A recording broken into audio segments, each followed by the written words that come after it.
Good afternoon, everybody. Welcome back. Hope you're having a great weekend so far, wherever you are in the world. Good morning, good evening, good afternoon, depending on where you are.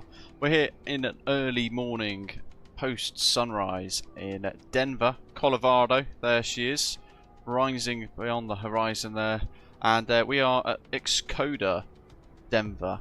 Another scenery. We've checked out Flybean Studios in the past. It's a really nice Denver airport scenery. This is created by a different developer. It's linked down in the description below, and they're a developer called X-Codr. Been making scenery since I think 2017 for X-Plane and a few other simulators like Microsoft Flight Simulator 2024. So we're checking out that throughout the journey today, and actually in the last 30 minutes I've been whizzing around with the drone camera, and I'm wholly quite impressed with it all. One thing to bear in mind if you do download the scenery is you'll need to make sure that you've deleted the City Update 10 that's been released, because that has a lot of problems with it for a lot of sceneries, and Denver is affected, so just bear that in mind. But the scenery is pretty vast. It goes all the way out here with a latest 2024 layout. So this is the DHL hangar area on the south side of the airfield with all of the expansion work, because Denver's ever growing, and some of the elements of this scenery isn't actually available in the Flightbeam version, so there's something to bear in mind there. It's a really cool, accurate, modern layout of Denver Airport, and the quality of the scenery from what I've seen so far is pretty good. We are in the PMDG 777-200ER today. We've got VRAS fired up, ready to go to get that runway awareness system integrated into the 777. We're on Microsoft Flight Simulator 2024, live weather, live time, and on VATSIM. And we're off today to go and check out the new Seattle-Tacoma International Airport as well by MKStudios. AJ Fernani, I've just literally started the day with Lucifer. Rewind it 30 seconds ago. There he is, over there, look. So Denver's pretty vast. I've been here in the past. I actually found it to be one of the most depressing cities in the US out of all of the places I'd visited in the States. So if you do live in Denver, apologies, but that is just my opinion. It was pretty grim. Jay, good afternoon. Ian, no worries, matey. Good evening to you. Had to do a reboot. Sim froze. Good job. It's not as long as a reboot in Flight Sim 2020. Absolutely. G'day, Night Shepherd, and morning to living on a player. Canadian Flight Simmer, good morning to you. Chris Packett, Zato, evening, buddy. Banjo, welcome. Jay, welcome, welcome, and everyone else in the live chat too. So we'll kind of whiz around. If there are anything, any sort of features or anything you want to see here at Denver before we go flying, then do let us know. I want to kind of go and explore the scenery a little bit. There's a lot of really nice detail included with this. There is a low resolution version, so if you've got a kind of a lower end PC and you're worried about performance, given all the detail included in this, then actually you can put like a lower resolution thing in. It's available via Orbex, this product. We're in the Rolls Royce Trent 892 777-200ER, indeed. Boeing 777 fan. Exciting times, and we are effectively going to be using a toga departure today just to get that noise from the Rolls Royce Trent engines. Denver itself is a really high elevation, high altitude airport. We could use flex for like a D rate regardless today, but hey ho, we'll just use toga because it's funky. Jefferson Terminal. What do we got here? Let's see. So that's all of the externals, the outside sections of Denver. And then as you get closer towards the terminal building here, you've got that train that's whizzing in and out. Oh, look at this. Got a populated station there. What I might do for you folks actually is rewind the time a little bit just so you can see the night lighting, because it is really nice.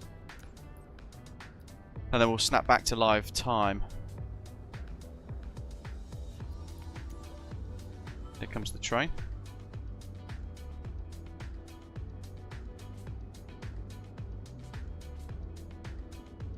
There's a little bit of life here, which is nice.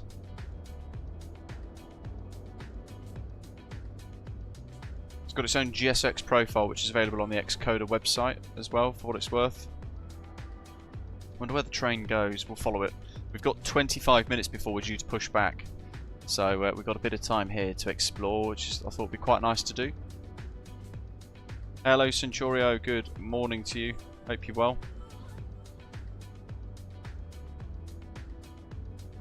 Let's see how long it takes. Paul, welcome mate. Afternoon Tracy. Off it goes.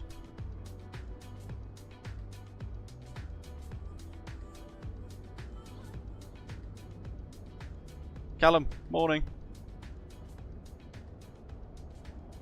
Wonder if it just vanishes. No, it carries on down the tracks. So we'll chase it out, and then what I'll do is I'll just go kind of up and wide, just so you can see Denver International Airport at this kind of sunrisey, nightimey mode. That's going to go whizzing off over that way somewhere. We'll go for the big reveal. There's one of the runways. Look at that. Pretty cool, right? Really nice nighttime textures. And Microsoft Flight Simulator does nighttime pretty well anyway. Let's just wind the time back a bit more. Ooh, look at that.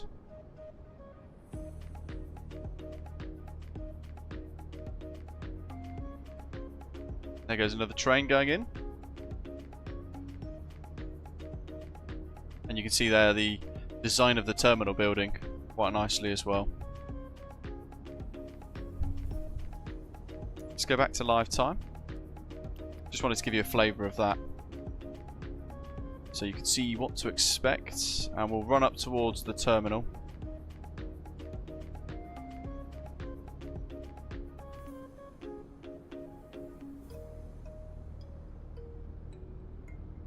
There is actually, I might have to slow my drone camera down here, but there is a really decent little interior to this Denver airport scenery,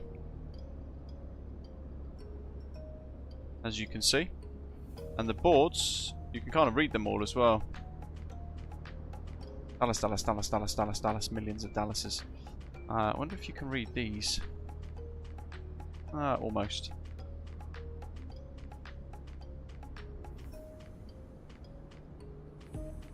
Cool structure. Right, let's slow down the drone camera a bit so we can get a bit more of a close-up shot through the terminal.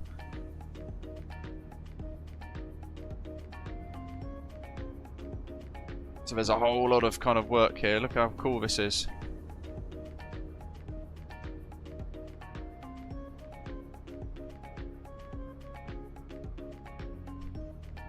And you go down like the escalators and things.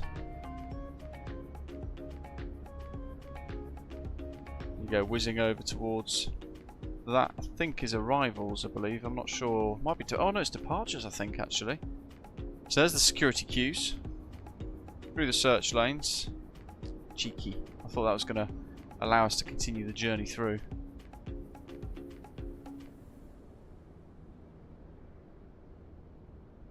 There's the arrivals hall. So what do we got? We want to go that way. Let's chase it up.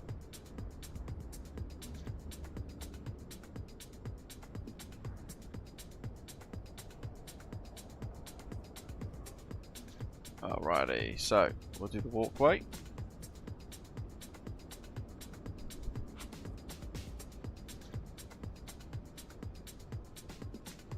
Got to prep the jet, got to run through security. Beep, beep, beep, beep, beep, beep. And then onto the big overbridge, which they have modelled for what it's worth. Look.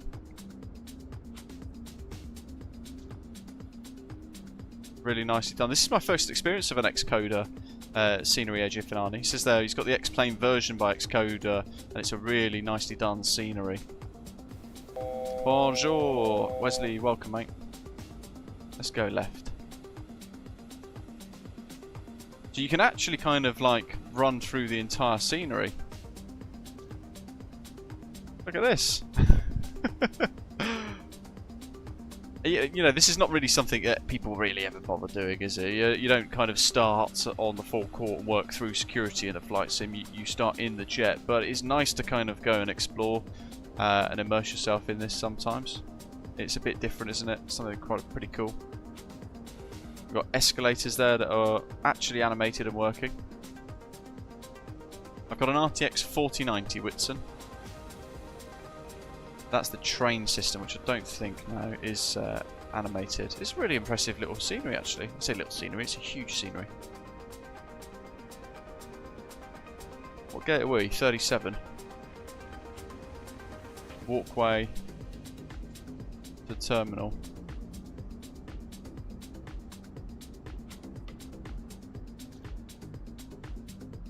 Gate A41. There's a lot of decent detail in here. Look at this.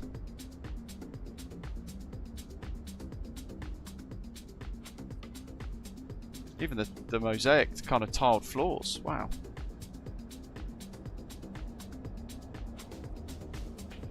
Ooh. My Microsoft Flight Simulator 2024, I find, does all this like little scenery popping, which is a bit weird. I don't know why it does it, but it does. We've got some remote stands. We'll just punch out and go and explore a little bit of this apron, shall we? Where are we? Get me bearings. MNG, cargo, right, let's go up. So Osprey's over there, lots of Osprey. Mace Taste, welcome.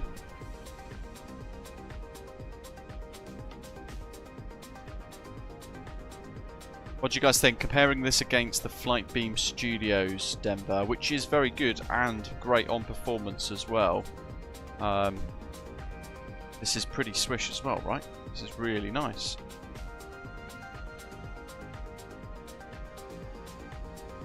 There's a couple of our Osprey pilots looking good. A variety of jets. Pop in through the window into the satellites.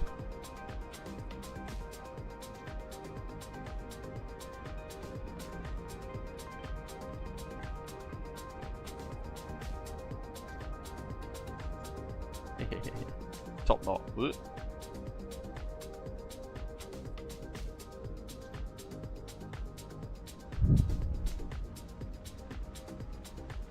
Decent little gate rooms as well, aren't they? Pop out the other side. We'll go up towards the tower. We'll kind of get an idea. I mean, Denver's one of those airports that I think is possibly one of the biggest ones I've flown to. It is vast.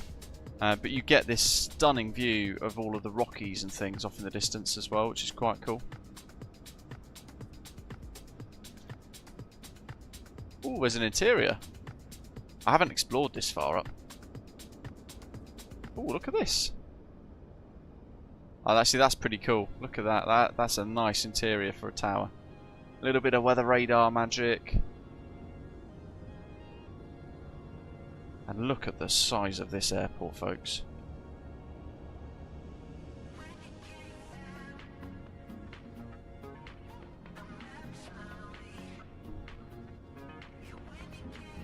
Take a little screenshot there.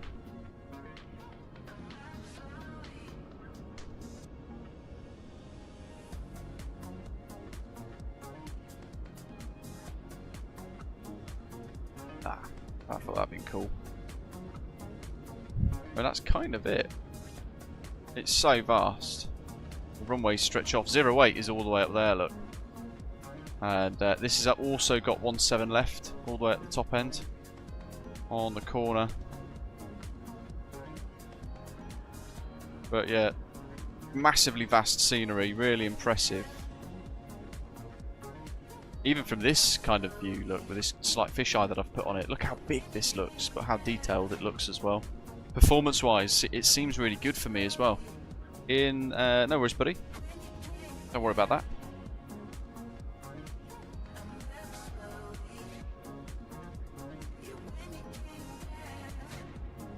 Have I got live weather? Yeah. Right, let's get back to the jet.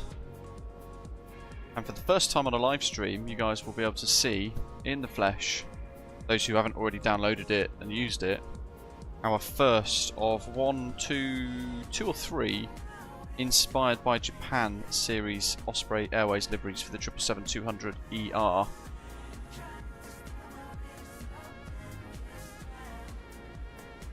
Oh, Tracy, I'm not sure. We can have a little look. The only thing is, I would say, I actually don't recommend doing a First Wings event. Simply because they end up so oversubscribed with non-new pilots flying that the actual genuine new pilots that are using the event, you know, to try and learn and get involved in the network, they end up not actually taking part. It ends up being like almost a veteran event, or not necessarily a veteran event, but it ends up being used by people that just want guaranteed ATC, and it's really annoying. So that's where that event, as great as it is, I think falls short a little bit. Right, this is the other thing with Microsoft Flight Simulator 2024. You've got to set like drone speed of 40 and a rotation speed around 80, close it to get 16 and 42. And then even that's not quite right, but hey, we might have to leave it at that. We don't want crew, we need a slight quicker rotation. So that was 70 odd, so what I'll do is I'll set 85 this time.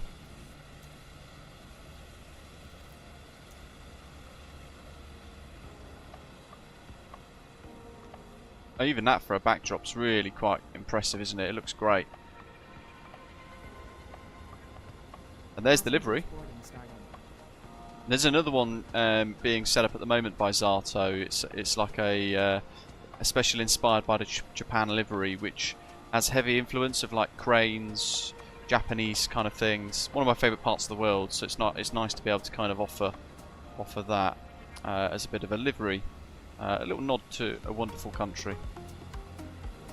And we've got just at the front as well, just to show you folks, Spirit of Yokohama, this one's called. A little bit of Sakura flowing out the back of the windows, and a little UK Japan flag on the front as well, just for good measure. There's the Sakura and Mount Fuji.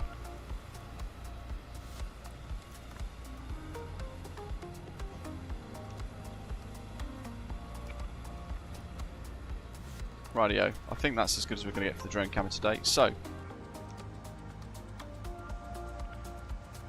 we dive into the flight deck during boarding. We've got a lot of observers there. None of them are wearing any channel merchandise, which is disappointing. I'll have to throw some flyers at them before I leave. So we've effectively got the aircraft configured for our journey today. Just to show you what we'll be doing via Navigraph. We'll be departing 08 here at Denver. Just going to refresh the ATIS. Yeah, departing runway 8.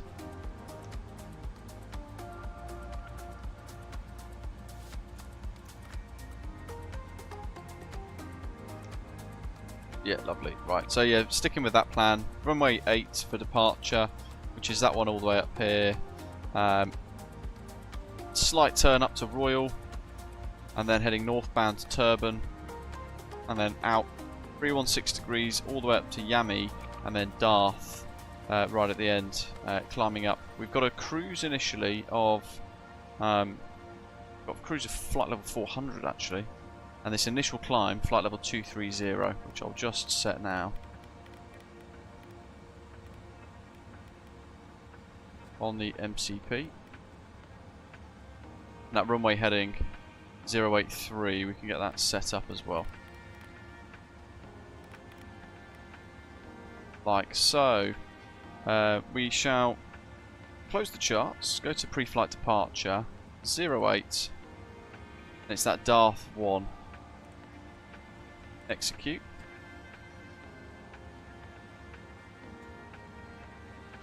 And the arrival into Seattle later on, although we will confirm it on the way in, it's now changed to ILS runways 16 right and left for arrivals. There was a visual approach in place earlier, but that's now changed. So that's all good. We'll sort out and just confirm the arrival a little later on, but we've now got the departure set, and we've got that routing up to PDT, which will be okay. But you can see there at Darth, that's effectively the end of the SID. We've then got a flight to IDA, so we've got 285 miles to play with, plus 321 after that, but in between those two waypoints we've got to make sure that star and the arrival is put in to the jet. cruise altitude it's got there of flight level 420. 400, 400, 400. I'm just going to change that.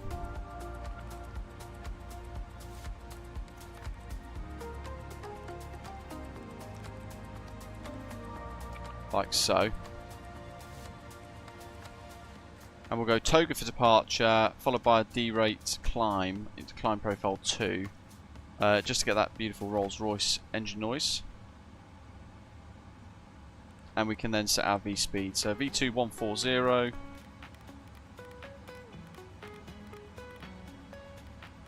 Sets, flight directors are on. That's all good. APU is on. Get all the pumps working. We've got 10 minutes, 9 minutes left to go. Quick check of the overhead panel. Looks good. And fuel 20.6. Takeoff is basically 20, so we've got 600 kilograms to taxi with.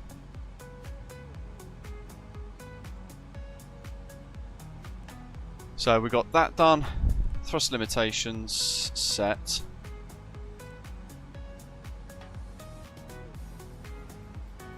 We'll leave that on to 1500 for now, just because there's a lot of high altitude and mountains to climb up around.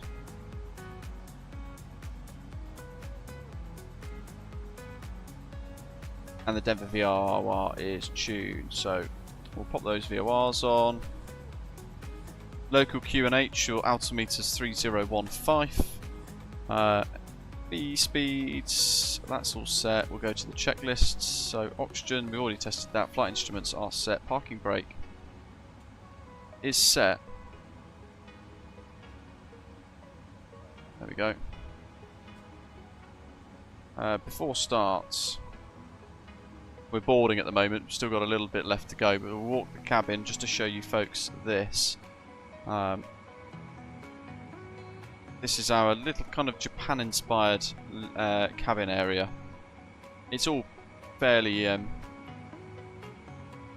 small little tweaks, like the font there, for example. And then it's predominantly the PMDG cabin environment with a bespoke screen for the Japan liveries. And I set up for today a load of custom views. They look like this.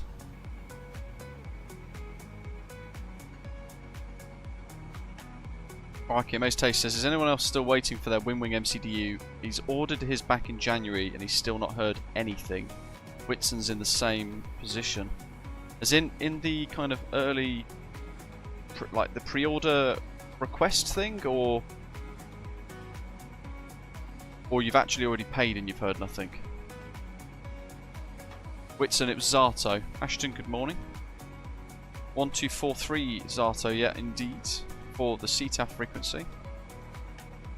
We've got 7, 8, 9, and 2. For a little taxi cam. Pre-order phase still, okay, fair enough. We'll put that onto 10. Okay, so we'll close and lock the flight deck door. Click. SPV2 heading track and altitude are set. V speeds we've checked. CD pre-flight complete. Trim is aileron and rudder 00. Taxi and takeoff briefing completed. Beacon lights on. So I'll pop the beacon on now,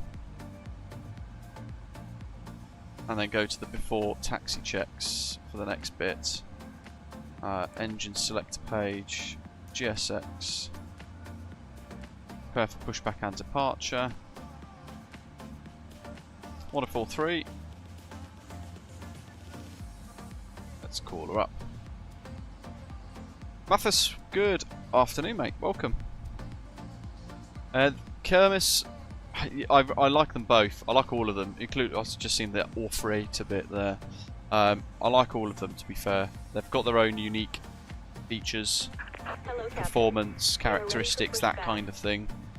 So it's just a question of what you would prefer, really. What sort of flying you might want to do, if there's particular routes or airlines, if you like to replicate those real world operations, for example, then you know that's a decision that you can make. But all of them are fantastic. I can't recommend one more than another.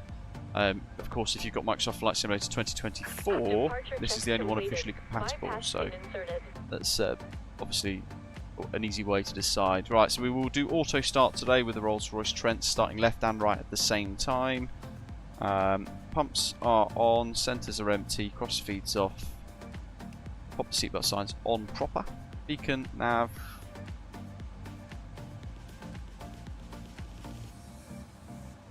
Get the old tug connected. There's the livery. It's a beauty. Mathis likes the freighter. Basically, if the runway's long enough, you can fly there realistically. Way more weird procedures, etc. It's fair enough, yeah. Yeah, that is one way around it. As a way to make a decision. We've got VRAS as well, folks, don't forget. It's a product that's available via Contrail. Contrail.shop/BritishAvGeek. And there's a 10% off code in the description as well, for what it's worth. Ah, it's one of those ones. I always end up getting those confused. Right, so what have we got? Park brake set. And that's going to basically feed in the runway awareness stuff in. Osprey 77 is going to be pushing back from Bravo 44, mission east on green. So I need to face east as well, but it's not giving me that bespoke option.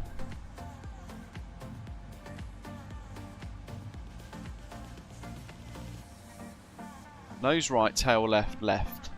Nose left, tail right, right. Nose left, tail right. It's gotta be. Let's roll the dice. Release parking brakes. Rightio. So, by the way, if you haven't checked it out, I did a video the other day of me flying the 777-200ER with the PMAX Crystal Light headset, and it was pretty epic. Dev traffic, Osprey 165 heavy, stand out for 37, push start facing east. Commencing push. All engines clear. Start at will. Brakes off. APU is all ready to go. What we'll do is we'll just confirm pushback direction first before we start her up. So British Airways quite often with the 777s will push back. From what I've observed on the apron at Heathrow, they'll push back, and as they're being turned to face the taxiway, that's when effectively the startup sequence will begin.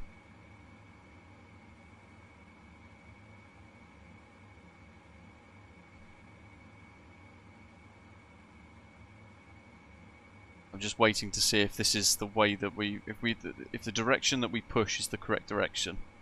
It's 50-50.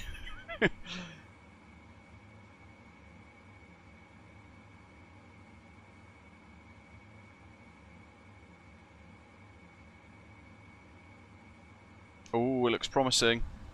Ah, yes. Pyroblaster, welcome. Okay, auto start on. Left start, right start. Left engine run, right engine run. And we would naturally observe that, but hey, let's get the sounds. Denver traffic, Osprey 1013, pushing back facing east.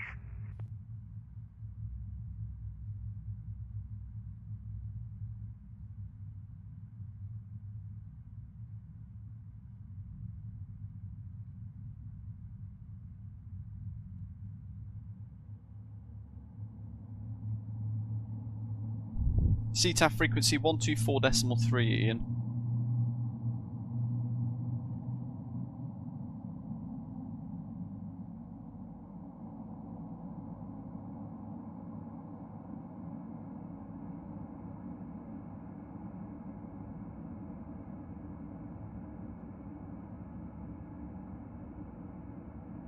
Watches, Pyroblaster. It's the first I've heard about British Airways watches.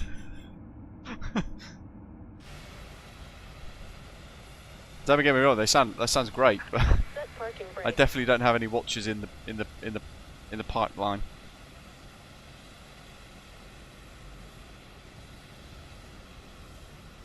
Ashton, no worries, mate. No, Pyro, that's news to me, matey.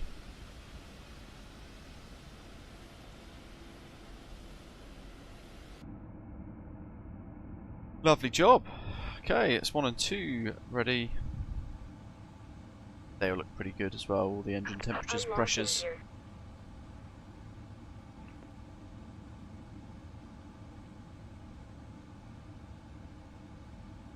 here. We'll head out all the way down Lima. In fact, I might just go all the way down on Mike. Tow truck disconnected. Bypass pin removed. Left is clear. Right is clear. Good, okay, so just going to do rudder first because MSFS 2020 and 2024 have got this really weird kind of behaviour with the rudders. Okay, so we are purple line. Wait for the ground pin. Set flat 5. Auto brake RTO. That's all set. There's the pin.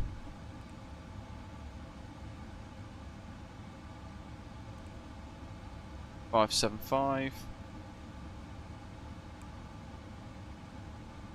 Denver traffic, Osprey 34, Papa, stand Bravo 32, pushing back facing east, Denver.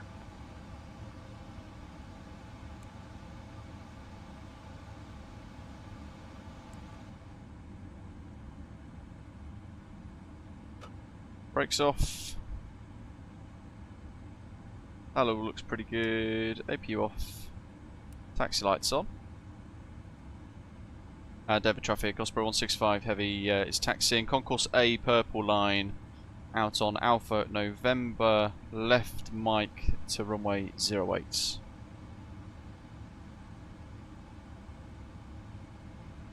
the traffic, Osprey 77, following copy traffic by Mike to runway 08. Lovely, let's get that fired up.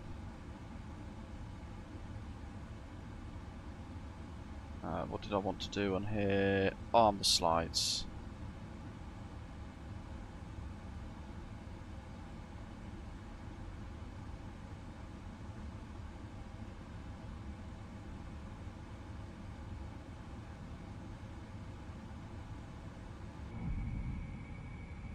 Okay.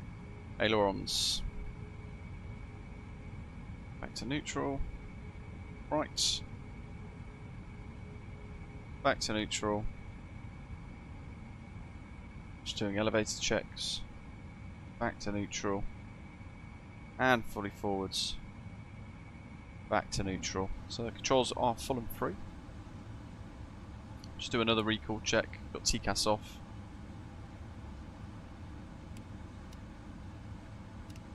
I'm just going to put it right on now just to make it one less thing for me to worry about. I'm likely to forget these things.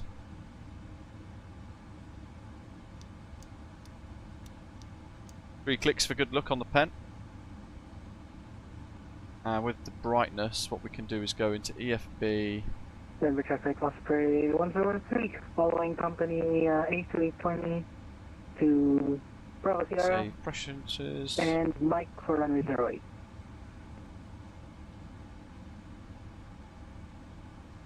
Okie dokie. So,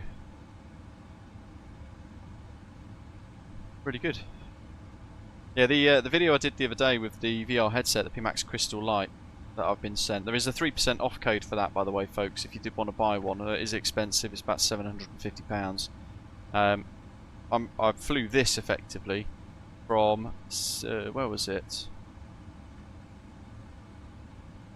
Vancouver to Seattle, I think it was, off the top of my head.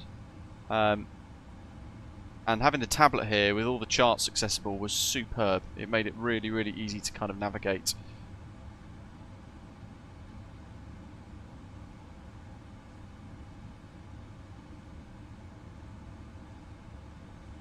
I've missed my little turn, the merged line. Hey ho. Getting distracted. I think if you used it all the time, Pyroblaster, then yes, it would be worth the £750. There's a video I've got going live on, I think, Wednesday. So we're going away for a week now. Wednesday we've got me flying the PA-28s from Just Flight. I'm flying the PA-28R Arrow 3 with the PMAX Crystal, which is pretty cool, and it was so immersive.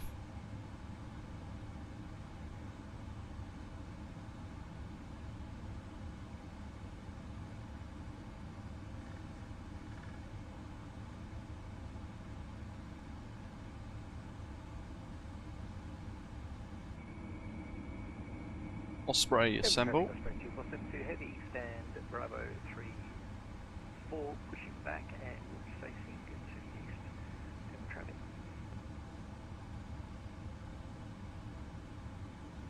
With the PMAX you also have to use realised head tracking, no night shadow, because you put it into VR mode, so effectively the sim gets fed into the headset, and that's where you kind of look around. It'll make more sense on Wednesday's video, because I managed to actually get my GoPro to work. This scenery is so nice. Look at that for textures, folks.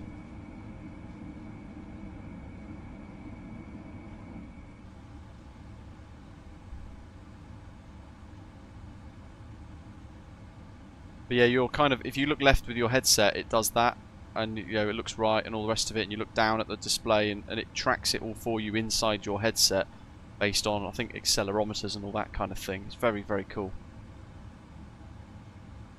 It's impossible to use if, like me, you do content creation, because you know, I couldn't be wearing that now and live streaming, because I wouldn't be able to see any of the live chat or anything like that.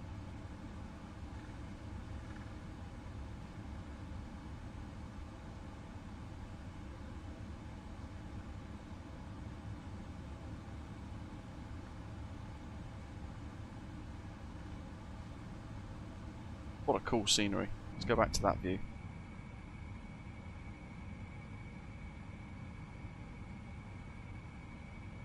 Denver's so vast.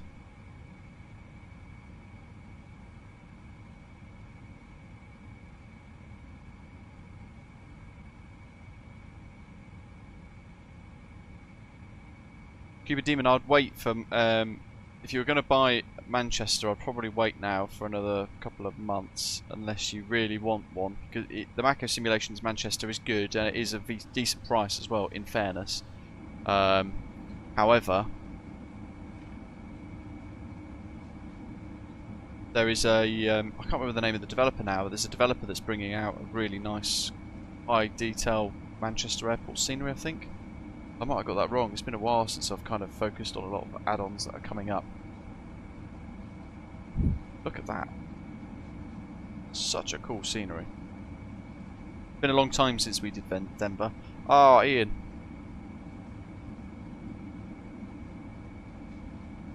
Have you identified the cause? You haven't got City Update 10 installed, have you, on MSFS 2024? Because there is a problem with Denver from the City Update with the sceneries.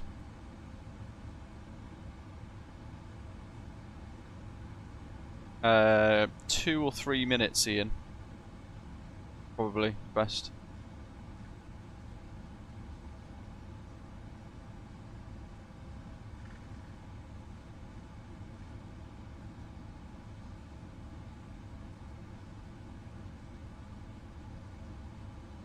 I've removed City Update 10, having seen a little bit of feedback about it causing a lot of problems. The scenery developer here, X-Codr, is actually trying to push Microsoft to fix the problems with City Update 10, for what it's worth.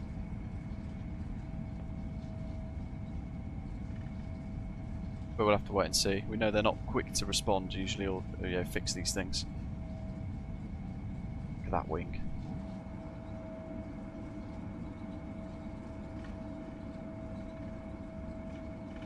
Little Southwest jet.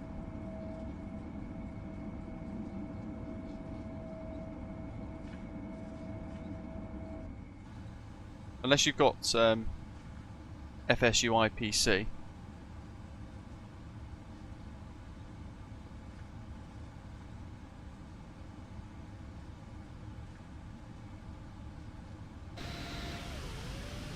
Was there actually a moose on the runway?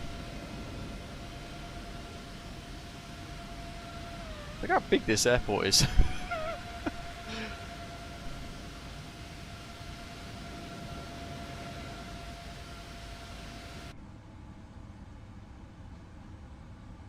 Oh my god, look, there's a moose there!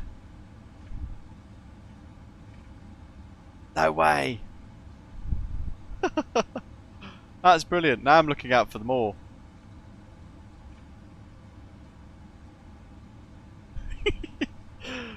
What are the chances of that? I think that's my first bit of kind of fauna that I've ever seen in the sim.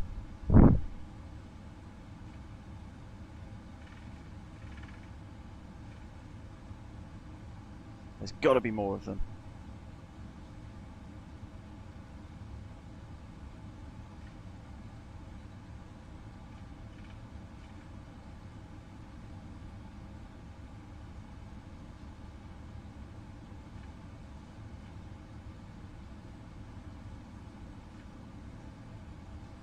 I actually forgot how big Denver Airport was.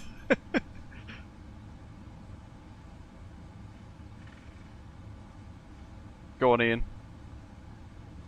Oh look, that one's running. It's actually legging it, look. No way.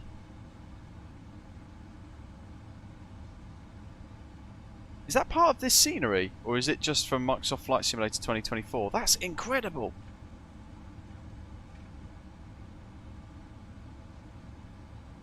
I can't zoom in anymore. Hold on, let me get the drone camera.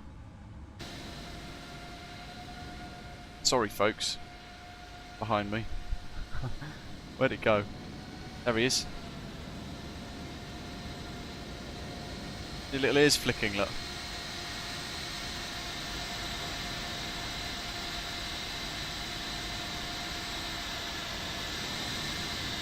Oh bloody hell. Is that Zato? That's pretty cool.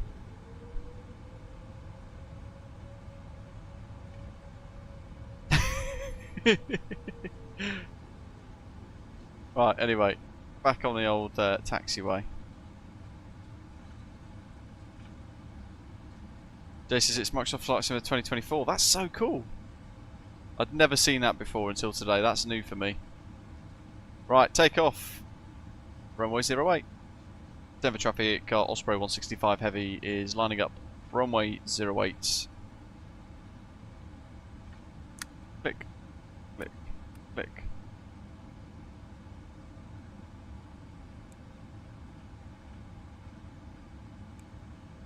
Oh, cheeky. Bit of the old brakes issue. Those wigwags are pretty cool as well. Look at that.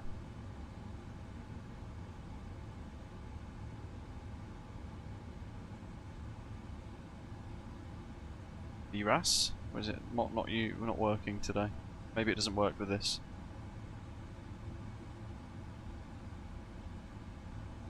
Approaching. Oh, hey. 08. There we go. Just have to wake it up.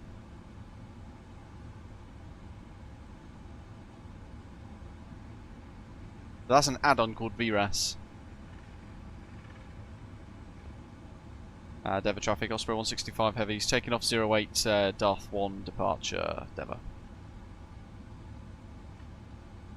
These runway textures as well, look at that. 5 knot crosswind, 3 knot tailwind, folks. On runway 08. Check. Okay. Pushing the stick forwards. Make sure that is on properly.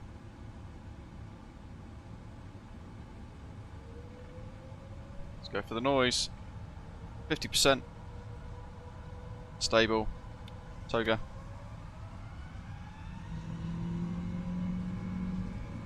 Whoa.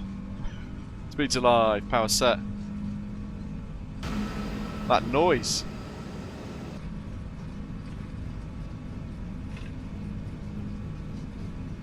$100 knots, V1, rotates, V2, into the crosswind,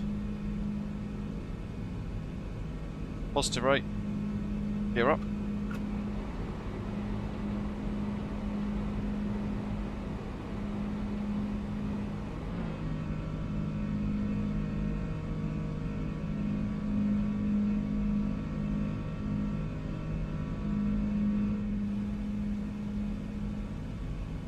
And we'll take the turn left. Denver traffic, good morning, Southwest 3012, about 20 miles to the south. Got to put LNAV, VNAV on, didn't I? Flat level, actually 13,000. Knew I forgot something. Downwind for 16 left. It's all good though, we will hand fly the departure to the nav display anyway. Flaps 1. So don't forget, these sounds are all still being tweaked, folks. Autopilot engaged.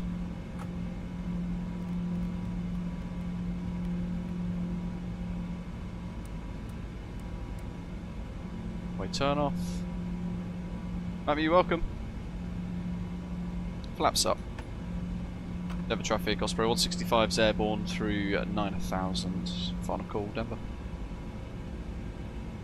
We got 6. That's a wing view. Look how much the wings have risen. There go the flaps. So what was that? It was 6.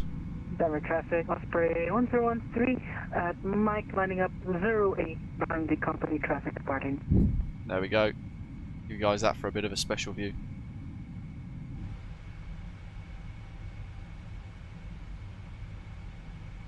So Royal is below 10,000. We'll stick to all of the departures as they should be done. So now we get that muted departure. Engines have powered back. We're holding 250. We're leveling at 10. And then we should go up, outbound to Yami. So we should now get, let's get ready for the roar. Here we go.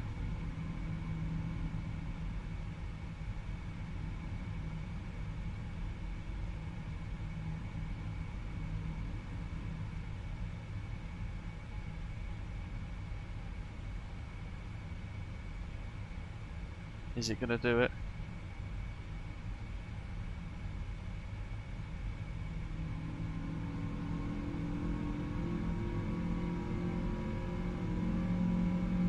Back into the climb.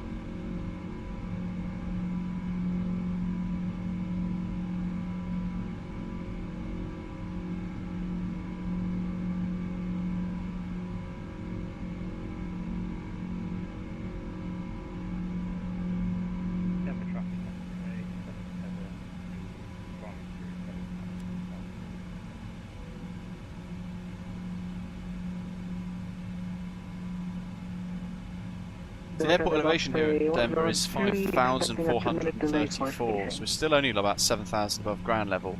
That's all set, that's all good. Checklists after takeoff, landing gears up, flaps up, no lights, and we've got descent checks for later. That's all good. Legs, and we'll keep it going up to 40,000 feet today, which is our cruising altitude. Although if we reach kind of a potential steep climb to 420, we'll respect that as well. We'll go landing lights off, seatbelt signs are on to automatic. Climbing away.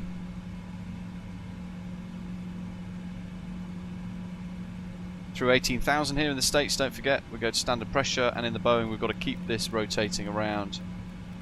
And I keep confusing the Boeing stuff with the Airbus bits as well, in the sense that on the departure now I'm calling 100 knots in the Boeings instead of 80 knots, and in the Airbus I'm calling 80 knots by accident instead of 100 knots or whatever it is. I keep getting those confused. Settings wise, there is basically a high preset Pyroblaster with a mix of a few things on ultra, like buildings, that kind of thing. Afternoon, David. Welcome. Hope you're well. Denver traffic, Osprey 103 departing 08 via the Zimmer 3 departure.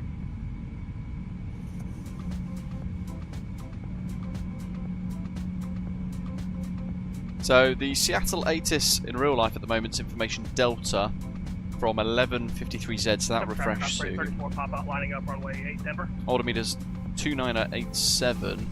ILS runways 16 right and 16 left approach in use. Departing runway 16 left. Departing aircraft plan and brief numbers both 16 left and 16 centre. Simultaneous approaches in use. Boeing Field and Seattle-Tacoma.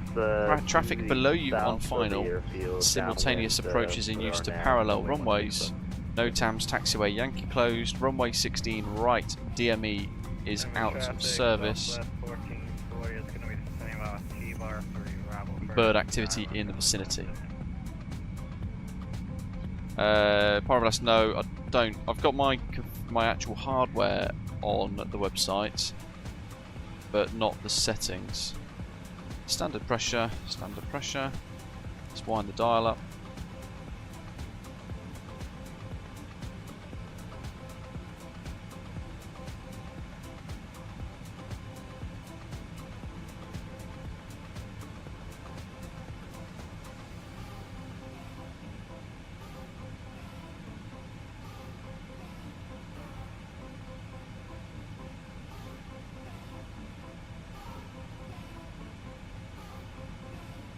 We farm 18.3. I'll just do a quick incline fuel check. 17.8. Good. Loads. Christopher, yes, we're on VATSIM, buddy.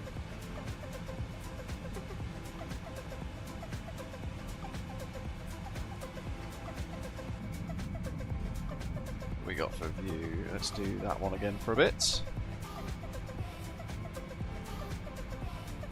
Don't forget, as always, hit like and subscribe. Pretty much able to just do kind of one stream a week at the moment.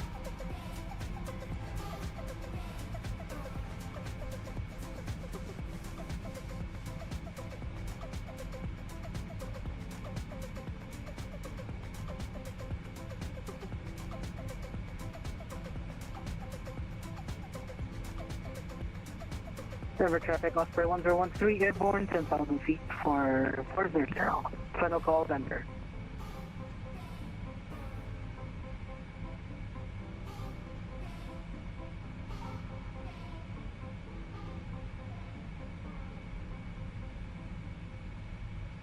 Break times by fellow. That was. Denver traffic, Osprey 34, Papa, taking off runway 8, start 1. Let's go out. Bosh. Denver. So the engine cowlings on our new livery there is a slight off kind of brown sort of colour. Like a Japanese ink sort of inspired thing. We've got a load of Sakura on the belly.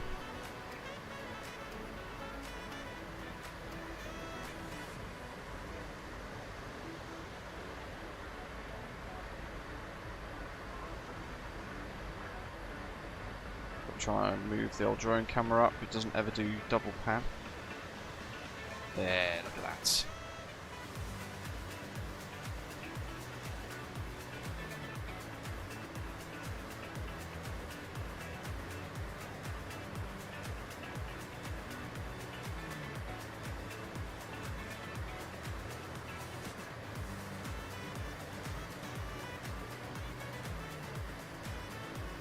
Pyroblast's got the 1490, still gets issues with micro stutters in 2020.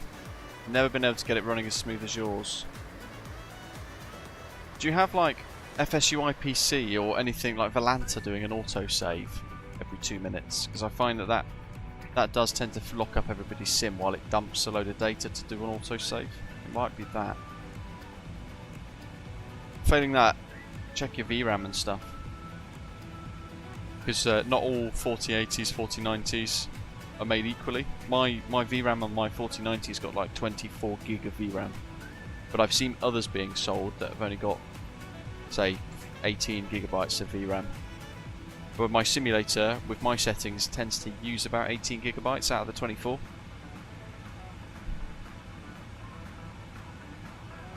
So it's quite resource intensive in that sense. But I say that, but now I'm only utilising 48% of my GPU, 52% of my VRAM. It's at 12.6 gigabytes out of 24.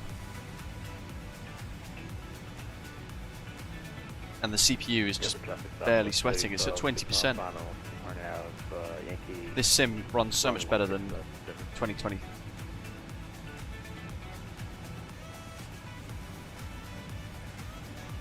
Yummy.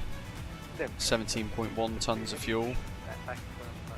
So it looks like we're about 400 or 500 kilograms above our fuel burn calculations. estimates.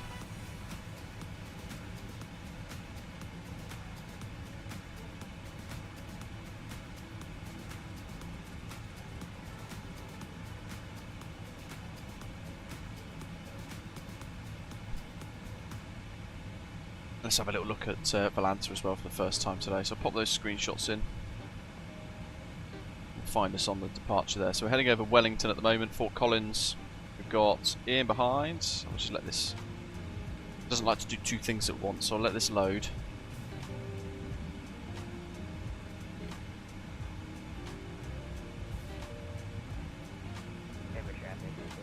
J. Osprey 34 Papa.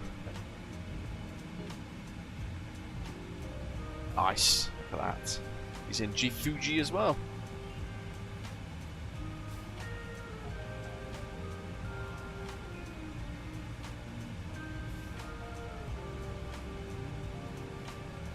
Osprey 1013.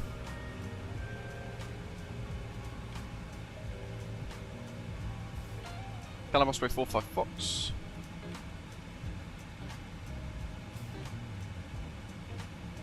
Oh nice, look, is that me departing? I think it is. Awesome.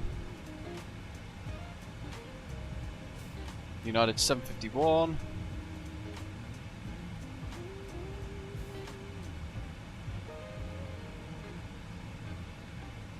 And Ian Osprey 2472. Fingers crossed you get it working, mate.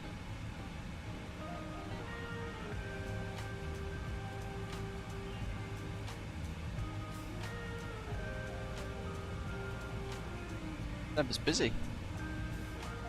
All of a sudden. And we've got Banjo up front. A couple of screenshots flying the Delta A330.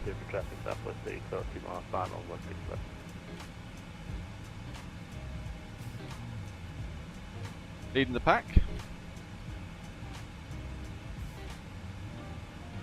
And that is effectively our routing at the moment. There's a big old green line there. That purple line is our routing today. So running up south of Jackson Hole, over Idaho Falls, and then PDT, Pendleton, heading up into Seattle. And effectively we're going to kind of break up and over Renton Municipal, I think. And then on final we'll be turning, I think, flying over Boeing Field, I believe. If I've got my maths right.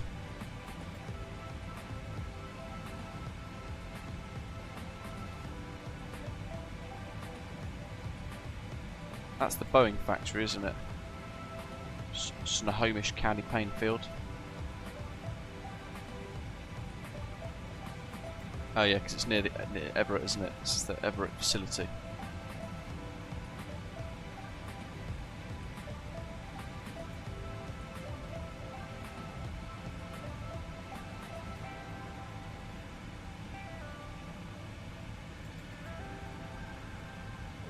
What's me? Am I on the Zimmer 3 departure? No, I'm on the Darth 1, DDRTH1 departure.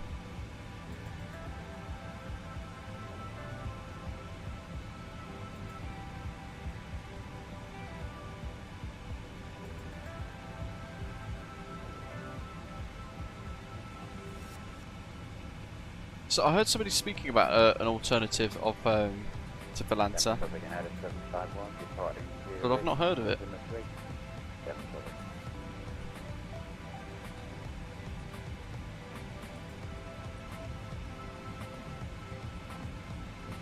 And I've certainly not checked it out, that's for sure.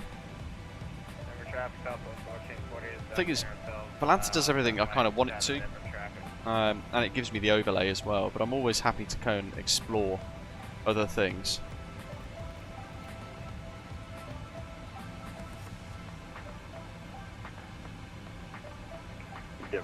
Almost at cruise. 3012, vacating runway 16 left on Foxtrot 1, Charlie November to the gate.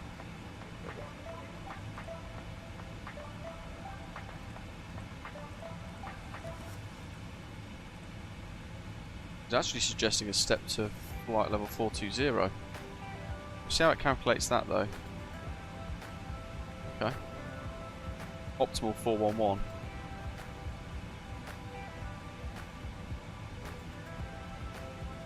It's actually just recommending a climb right up. That's the one, Christopher. I think it is. Yeah, I think Brenton's the 737 base, and Payne Field is where the 777s and things get made. If I've got that right. We've got them both installed, I think, so we'll keep an eye out. I'm sure I've got them both installed. Let me just have a look into my folders.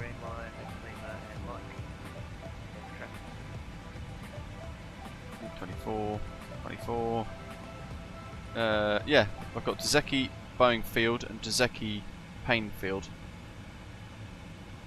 Lovely job. So we might actually see them. 6 nautical miles to the step climb.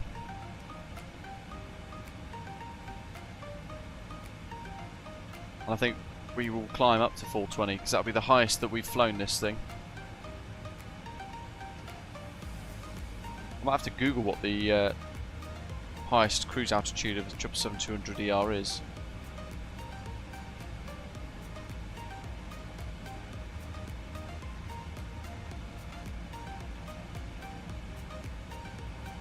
Up to 43,000 feet. Wow.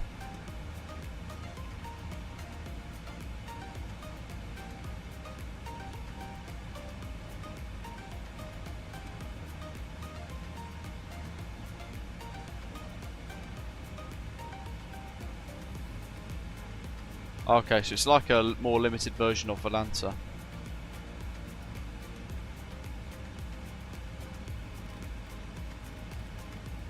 Should we go 420? Let's do it. VNAV speed. Okay, well that's a positive, Zato. A Levitex. It's a bit of a mouthful though, isn't it, to say.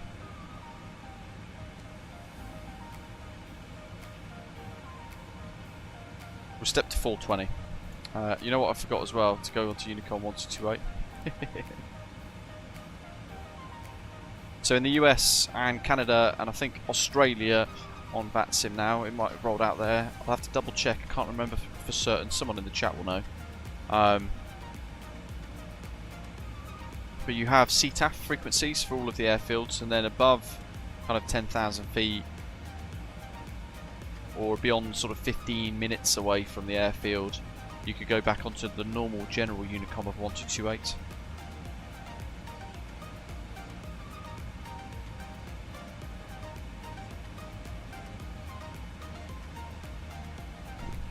Okay, one to go. You should see this little flight envelope start to close in on us as well as we get a bit higher. But look how powerful these engines are. Darth in 12 miles, we'll do a fuel trek.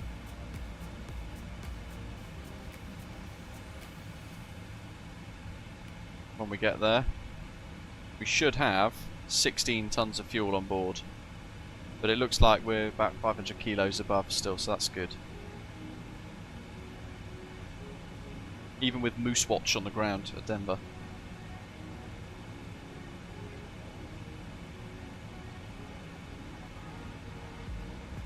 Look at that, smoothing out the climb wonderfully.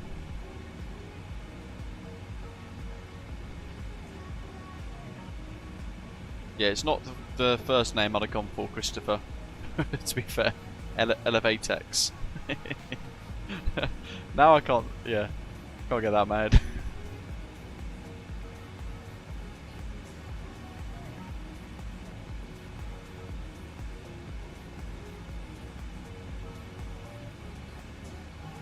Alright, cruise.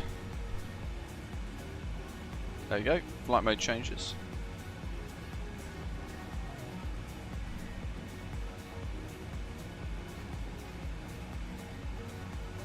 This is the highest we've been in this.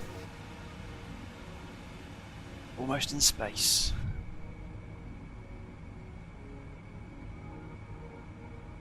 Afternoon, Dusty2. Welcome, mate. How are you?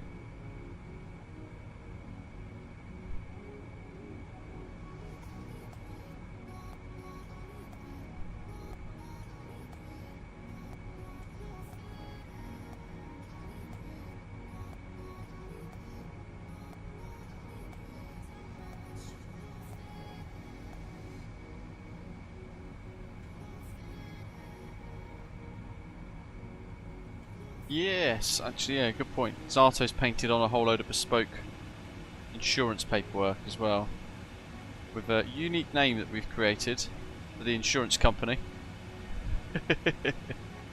Mayday Mutual.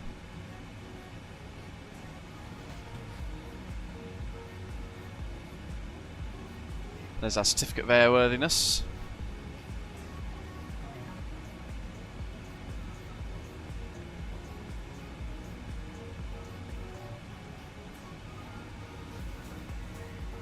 And our noise certification. Paperwork.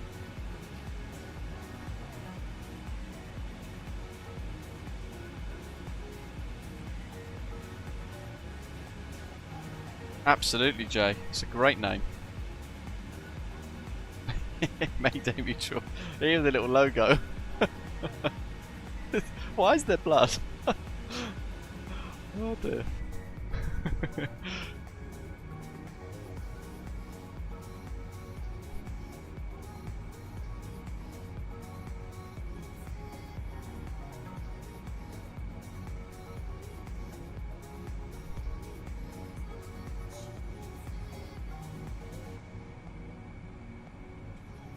You'll have to ask Sato that, Night Shepherd.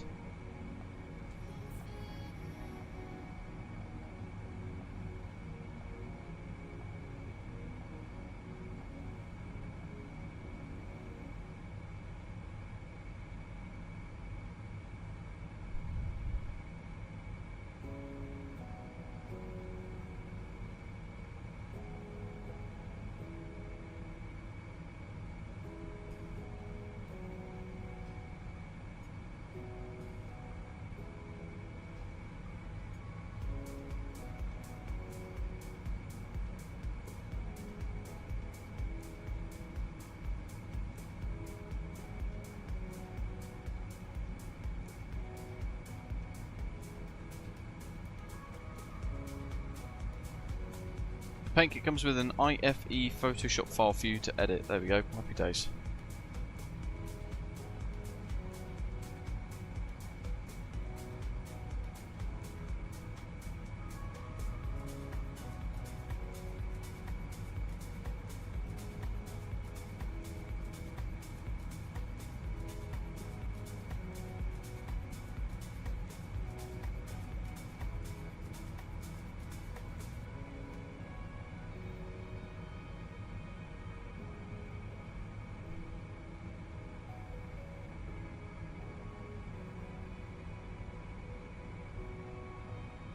I'm just trying to work out where we are, kind of location wise, at the flyover.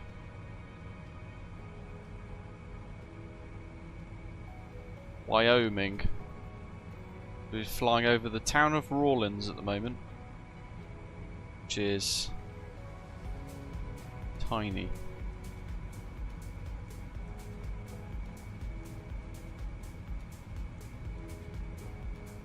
Somewhere down there.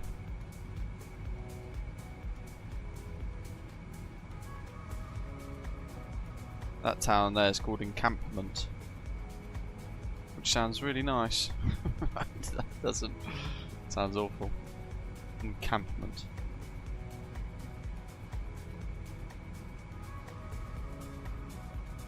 Jackson Hole, Idaho Falls, all that part is really nice, isn't it? It's usually quite scenic.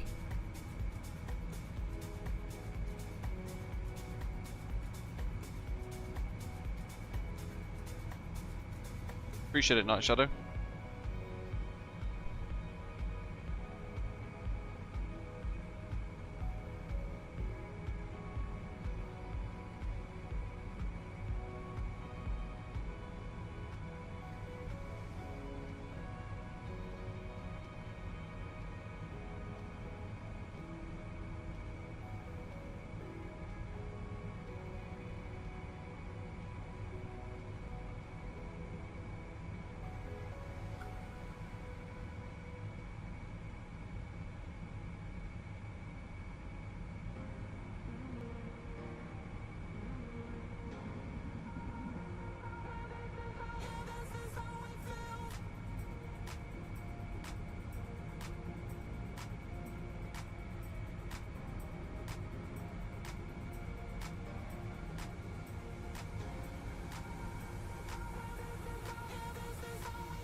change the tunes. So yeah, on I think Wednesday there's going to be a video going on the channel. That's me flying the Just Flight PA-28s. They've just been updated for Microsoft Flight Simulator 2024, so they're compatible with that. That's really exciting. It's a free update for everybody as well, which I think I forgot to mention actually in the video. Whoops. But it's a free update for everybody who already owns the PA-28s. And if you haven't, then they're doing like a big bundle where you get all three. There's a Turbo Arrow, a PA-28R Arrow 3, and a PA-28 Warrior 3, I think. And you can get those for like a discounted rate. Instead of it being 45 quid, just gonna have a little look. Yeah, 45 quid, it's now £32, 39 pence, which is pretty cool. But it's got like a new flight model included in it, different flight characteristics and all that sort of jazz. And we flew it in the video, you'll see on Wednesday, but we flew it out of Denham up to London Oxford Airport as a sort of a semi-test for the sceneries as well there, because Burning Blue Designs have updated their Denham scenery to work in 2024 and it looks pretty good, but there's some really rough ground where there shouldn't be. And then the Pilot Plus London Oxford Airport works, but I got really bad stutters on short final with it, which was strange. But again, yeah, that still works. There's just a bit of a weird stutter issue with that scenery. But it was a nice little flight actually, and I could track all the way up the M40. You'll see on the video. And it's so immersive with the GoPro that I'd set up, as I'm kind of exploring stuff and explaining bits that I can see. I'm trying to point them out to you, but forgetting that I've got a headset on. So I'm looking forward to getting back into doing a little bit of offline GA flying as well, to be fair.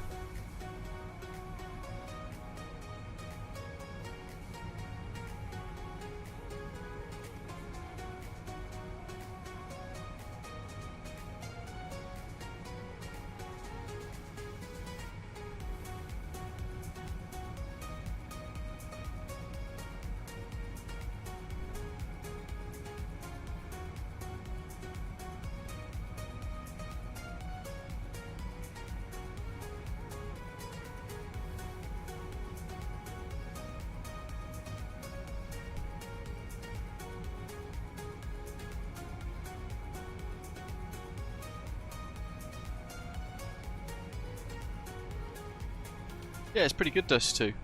That was actually a nice surprise, to be fair. I expected there to be a slight fee, but I think, have we got used to that? With the way Unibuild's charging everybody for everything? I don't know. Is it just something we've got used to?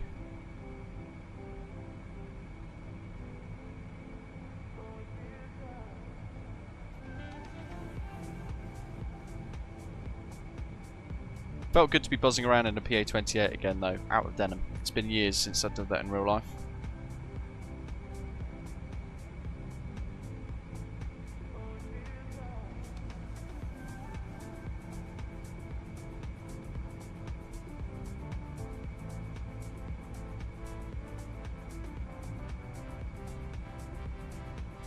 It's a tough one, Cuban Demon. You see, I'm not a fan of the Pratt & Whitney engine option on the 777. I know United use them, but I don't really like United as an airline very much either, to be fair. I find their airplanes really old, the cabin's dated, the customer service pretty poor. And that's just on the ground level. Because of that, I don't want to fly with them. Especially when I see a 767 buzzing around past me on the apron at Heathrow, and I realise that is older than I am, but I suppose that doesn't mean too much. You compare that against kind of the modernised fleet that British Airways have got by contrast. I like the GE90s. They are powerful beasts for engines. But so are the Rolls Royce Trents. The Rolls Royce Trents for me have taken me abroad to places like Mauritius on BA.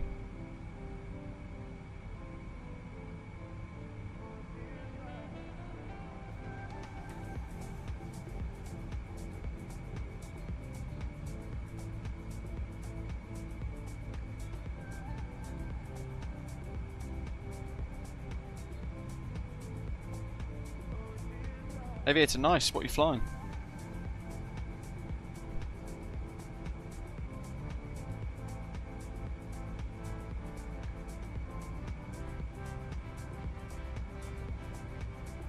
Yeah, Mauritius is stunning, Christopher. One of my 2 favourite places in the world, Mauritius and Japan. And then I think, what's my 3rd one? My 3rd favourite place? I'd probably say Germany.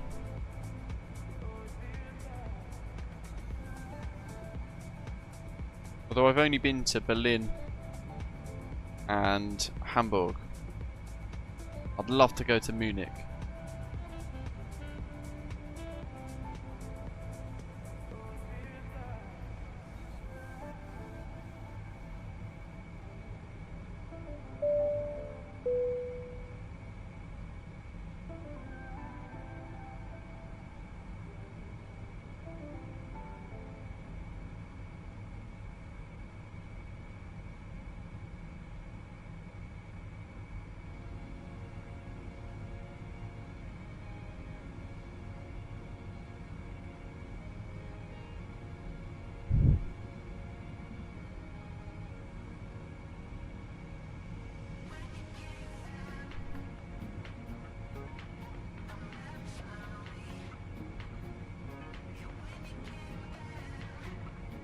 Is it really?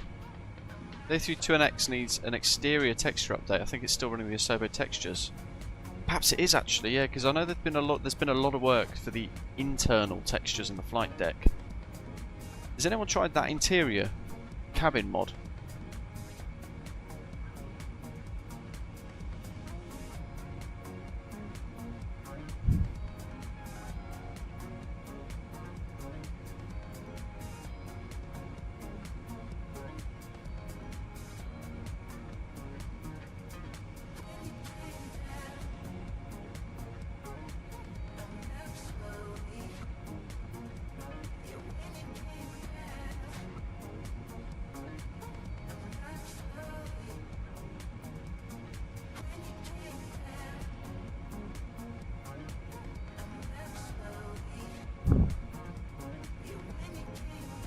Ian, epic, nice.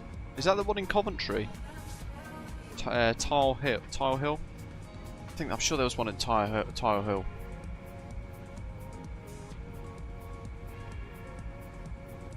Was it Tile Hill? I feel like it was. Albeit many years ago. Oh, Coventry Airport, epic. That would be great fun. What route are you doing? Have you worked it out, or is it kind of just a set experience?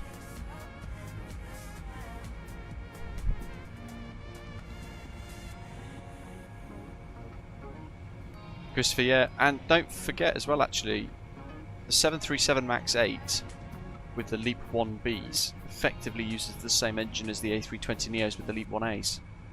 There's just a few small differences.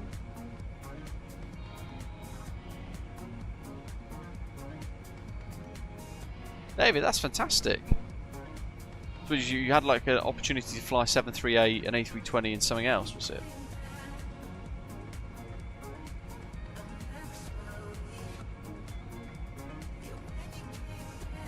Christopher prefers the Pratt & Whitney engines, the 1100Gs in particular, but lately there have been issues with the next gen Pratt & Whitneys. Yeah, the Pratt & Whitney gear turbo fans that are on the A220, for example, have had lots of off-wing time. Jack, welcome, buddy. Hope you're having a good weekend. How's things? Ooh, that's a little cheeky TCAS.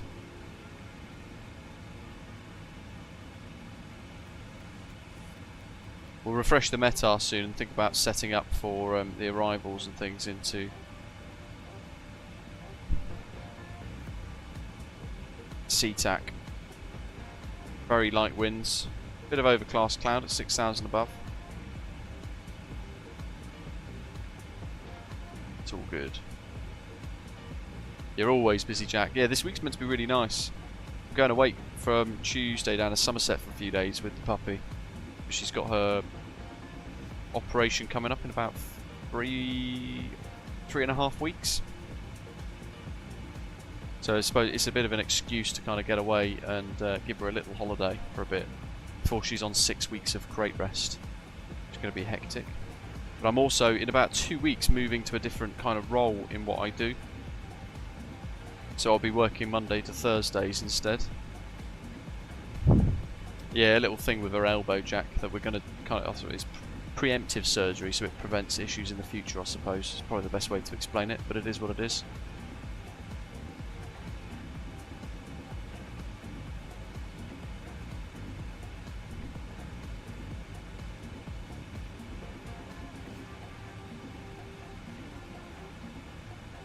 Hopefully, Jack.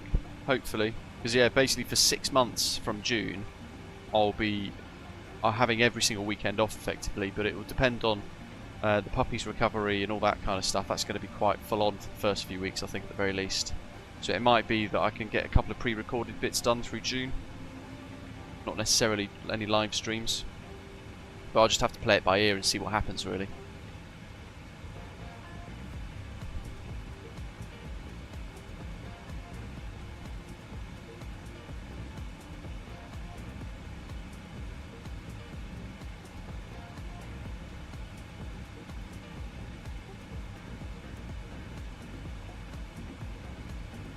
The real latest at the minute. Oh, it's not giving me the too many words. Of course it is. Let me just copy that into a different copy. So this is the real latest at Seattle at the moment. Bosh. What are your thoughts on the Rolls Royce engines on the aeroplane? I think they're fantastic. I don't have a preference between the two, though, if that makes sense. I don't prefer the GE90s over the Rolls Royce Trents and the 777. I think they're both pretty great. Stephen, welcome. Right now, I'm working with a 3060 and an equally decent GPU. Thinking about upgrading so I can run realistic flights on Microsoft Flight Simulator 2024. Any suggestions on specs? I'll most likely just buy a new PC. It's a tough question. I think it depends entirely on what your budget is, really. To be fair, you can get yourself a new computer with an RTX 4090 and 64 gig of fast DDR5 RAM and a really good AMD Ryzen 9 7900X X3D CPU thing for maybe $3 grand. $2.5 grand. I think the prices will have gone down a little bit, certainly because the RTX 5090s have come out now, the 5000 series. But the 4090 is an absolute beast. And yeah, so I don't know if has anyone in the chat got a 5090? I don't know. I don't know if they're needed. I get great performance with the 4090 in the sim, for what it's worth, Stephen, but it just depends on your budget, mate.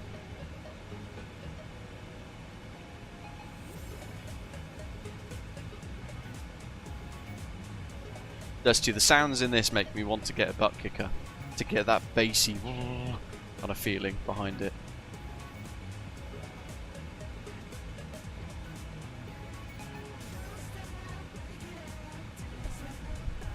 I don't know what the life expectancy of a PC like that would be, actually, to be fair. I've never thought about that. Dusty, no, I was going to buy a butt kicker, but I just ended up choosing to not for a little while.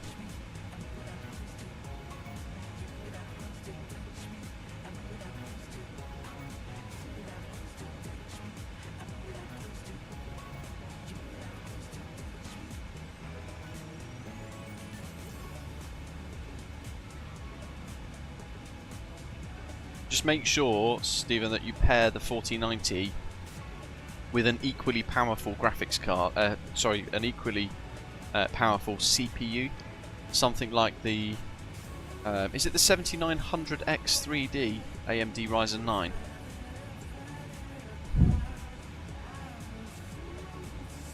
Something like that, and make sure you get like the latest motherboards with a load of decent slots and things, a great cooling fan, a 1300 watt PSU because it is a power hungry machine once you add all these things in.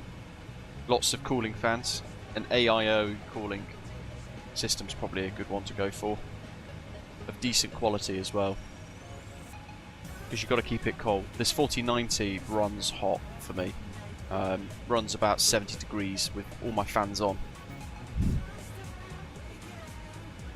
could cook an egg on my computer, basically. Stephen, no, I've tried 3 times, and then various things have cropped up. Effectively just ran out of money 3 times, or began to find that I couldn't justify the expense of it, so I've stopped. Oh, Blast, I appreciate that, matey. That's kind words. Thank you very much. Glad you enjoy all the content.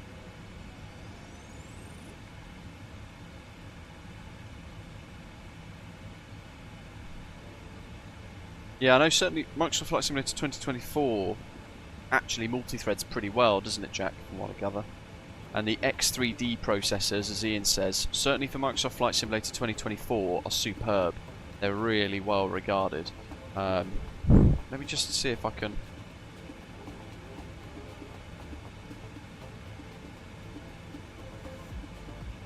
To the...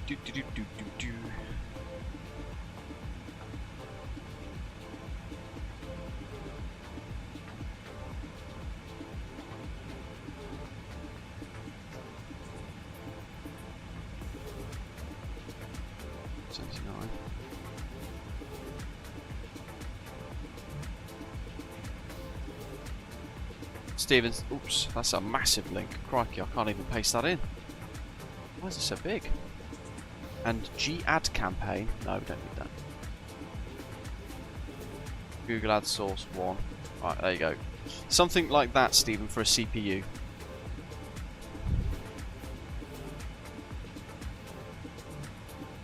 Yeah, I think though, Stephen, I think if I got the PPL, I would then really need to start chasing the CPL.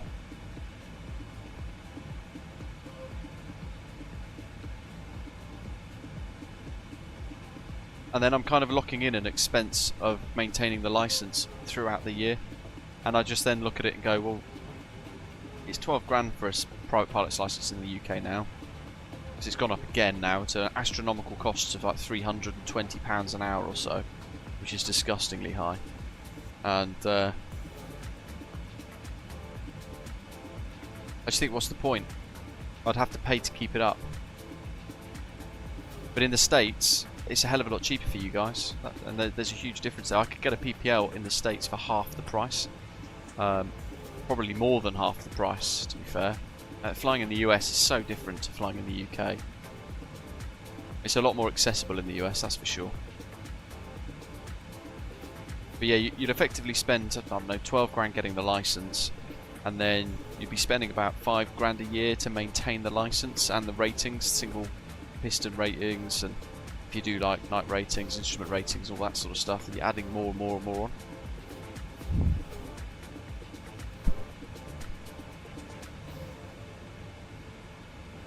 Stephen, are you any good at building a computer? If you are, we could put together a list of things to buy, like a shopping list for you, recommended spec, and I could give you all the links, and then you could order them and build your computer, potentially. Just to know, I've actually applied for a job at Heathrow, but I'm through the first phase of it. I'm in the second phase now. I'm not massively confident. I know it's a job I could do, but I also know that there's one job and it's highly competitive, and I'm down to one of 85 applicants. So we'll just have to wait and see. But I won't say more than that, really. I don't want to give it away.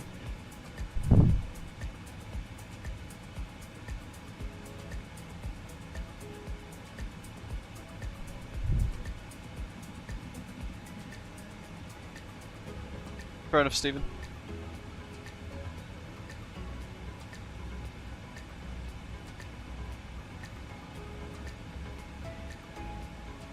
Yeah, that's it does too. I should have done it when we discussed it a year ago now in hindsight, but it is what it is. If I get the job I've applied for now though, that would be an absolute dream. That would be great.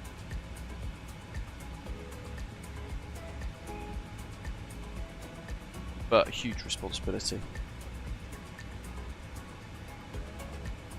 IDA.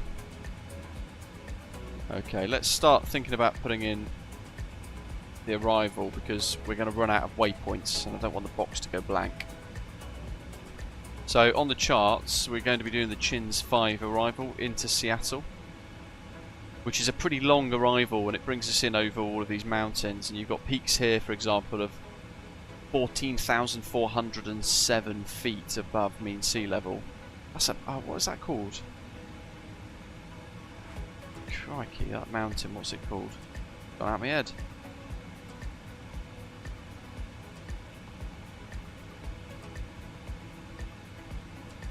Someone in the chat will know.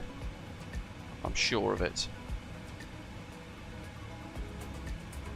But we'll be working all the way through from Pendleton, and then there's lots of requirements and restrictions. So we can ignore the prop and turboprop bit. That doesn't apply to us.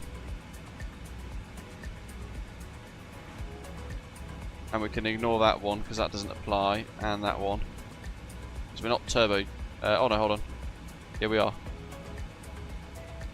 Those ones do apply because we're turbojets. I was looking at turboprop. Right, anyway. Turbojets, Boeing field landing 32 left and right, 250 maintain. So that we can disregard. Renton, we can disregard. And all others landing north, cross and maintain at 12, landing south at or above 16. And we are landing south because we're on 16 centre. So I can cross all that bits out just to make it super clear for me. Mount Rainier, Johan. Thank you, mate. That's the one. So that's at waypoint Raddy, crossing that at or above 16.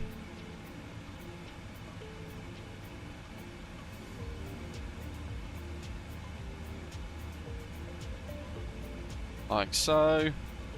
Working down to at or below 15. And then here, joining that downwind leg. So we're kind of going up here. We've got Renton there, we'll see on the left. We've got Boeing Field there as well.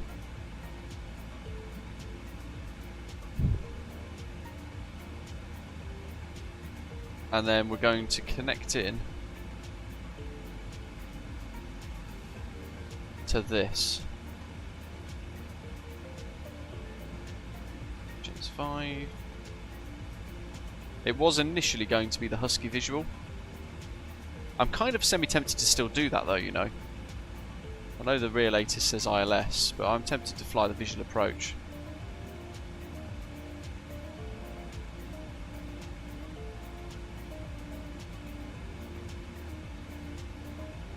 But we won't necessarily see the Husky Stadium and things like that. Night Shadow, no, I'm not using the Wingwing PFP 3N because it doesn't work with this 777 annoyingly.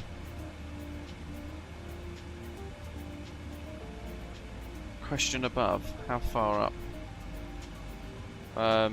What's the next hardware item on my purchase list? Night Shadow was asking. I'm not sure. I don't think there is anything really on my list of things to get now. If I do get anything, it will be rudder pedals, new rudder pedals. But I don't know what I would get. In all likelihood, probably the Wingwing rudder pedals, although the price of those is pretty high. So potentially the Turtle Beach rudder pedals instead.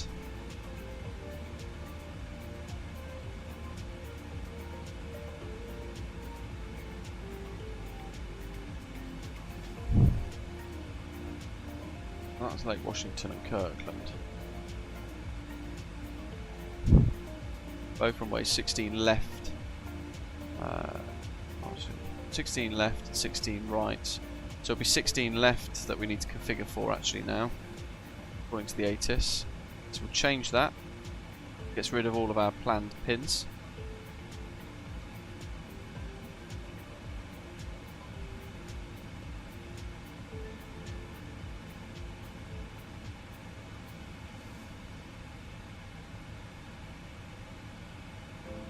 Auburn. And you can see there's a whole lot of stuff. So it's going to be vectors anyway, like we saw on the charts a moment ago. And we'll probably just vector onto final approach. So we'll just select ILS 16 left. We could go all the way out to Payne Field. We won't. Chemo for an extended final. But we'll just do transition of final approach like that. Bringing this right in over the top of Boeing King County International there.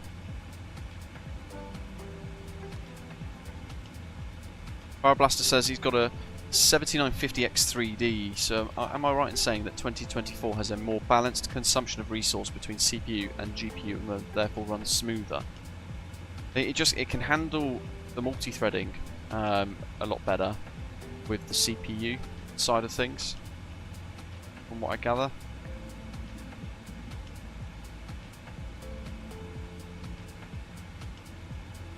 Ian says there though, he thinks it's correct. The V-cache takes up a lot of the slack, he thinks.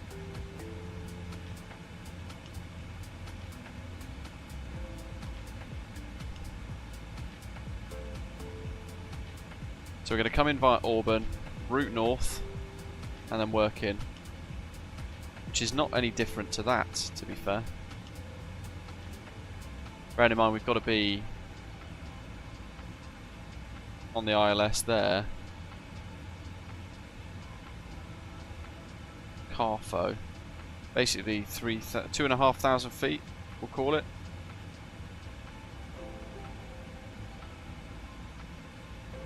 What have we got here? We've got that lake, King County. How does that compare?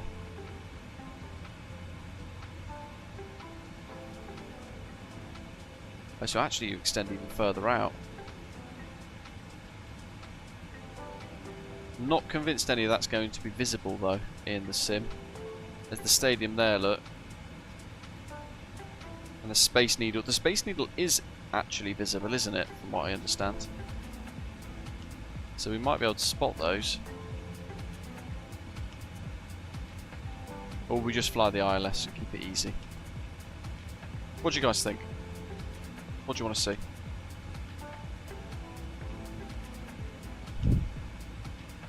That's the ILS. And that's the visual approach. There are all of our little visual reference points. Stadium, the Space Needle, the bank building, the floating bridges. I'm not convinced they're going to be on it.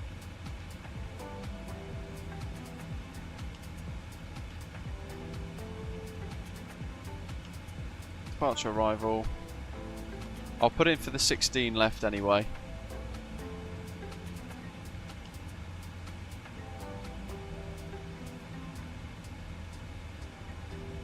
Left, chins 5. Oh, hold on, that's bloody Denver. Duh. Seattle. 16 left. Chins 5. Transition, PBT.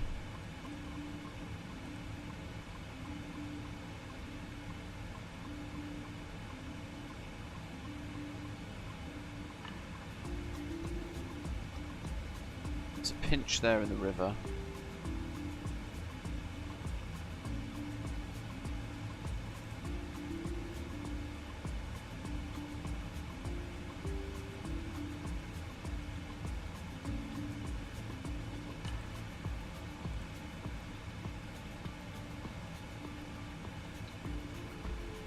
David Epic. Okay, so we set up the ILS, but what we'll do is we'll fly the visual approach. If that sounds spicy for you guys, which is going to be fairly similar. Chemo is at 5.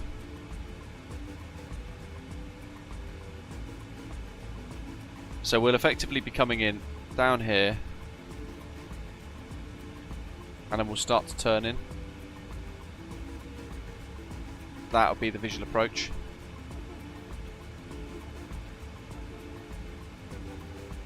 Maybe I want to rerun that box a bit more.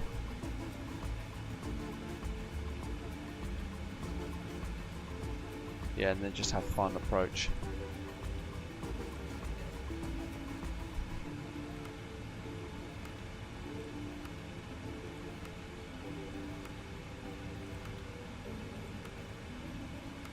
Chins, back to... Oh, hold on. 16 left, chins. EDT, Christ. Almost buggered the box up there, just as we were about to hit IDA as well. Good job we did that in the right time. Crikey.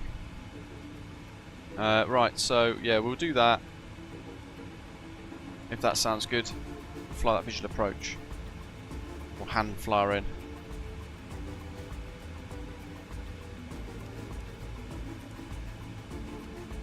They're right behind me. Let's see if we can spot them. Who dat, who dat?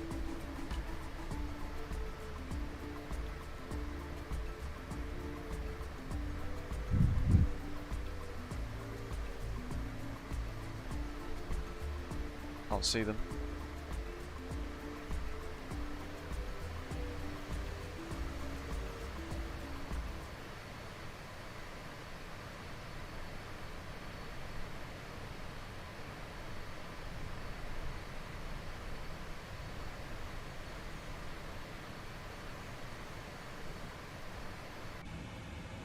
Lots of clouds starting to build in. And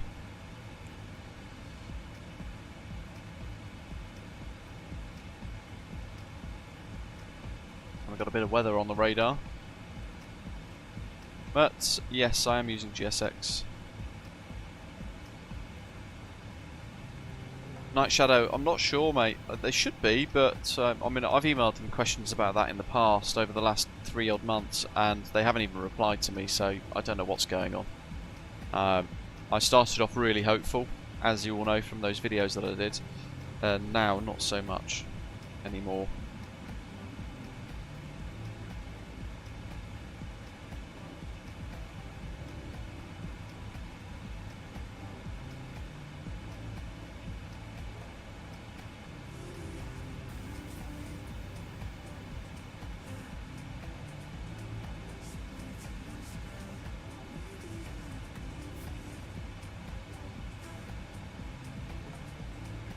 .21 nautical miles to PDT.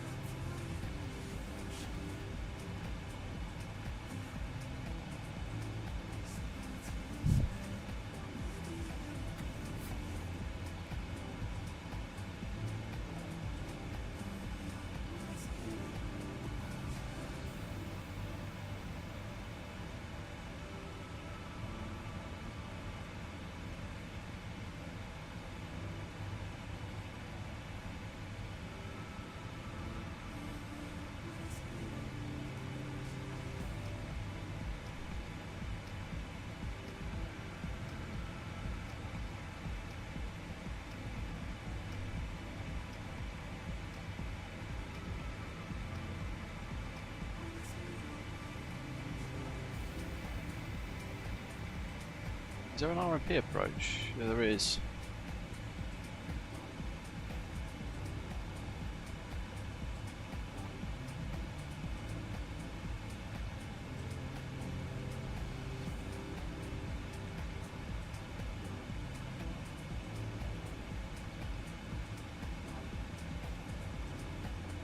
Massive Osprey makes the 777 look small if you glance quickly. Yeah. But it's good. Front to centre.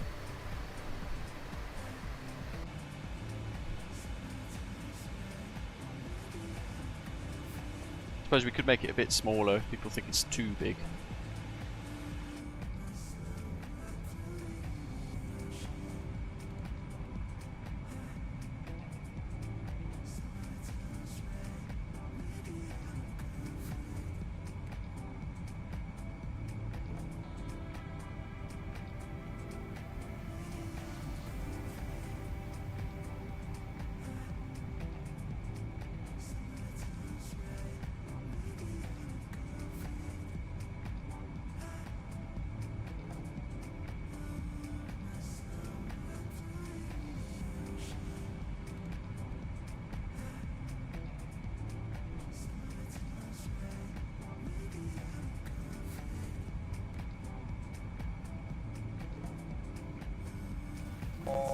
In 51 months. Amazing. Thank you very much, mate. Appreciate all that support.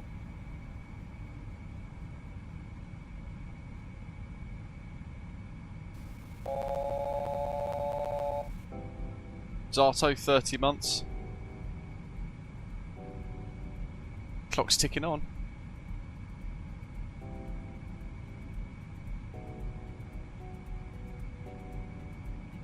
It's mad, isn't it? Because it's hard to kind of believe the channel's been going that long. But it has 48 months for David. 47 for Jay, crikey. Dursey2 says, it's possible to get the engine T's and P's set on the centre ICAS like we would in the 737. Didn't know if you knew. You have to set the inboard display selector behind the yoke to ICAS. And then the FCU on left inbounds engine select.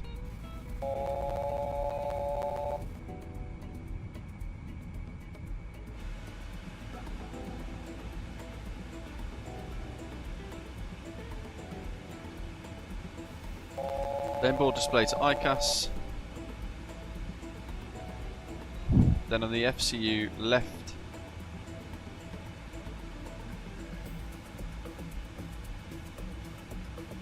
inboard select engine.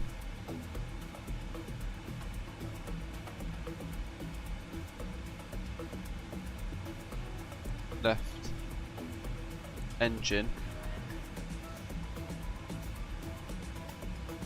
And then put the display back to MFD. Oh, look at that.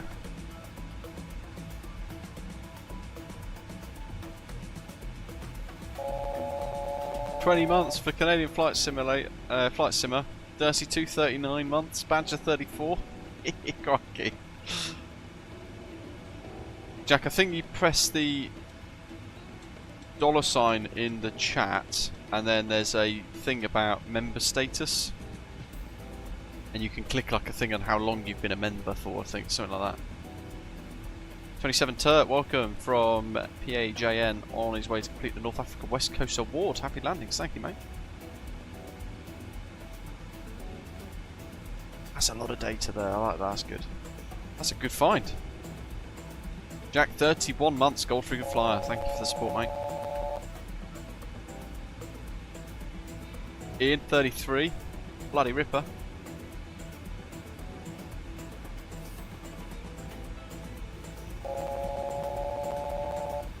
The 30s club, yeah.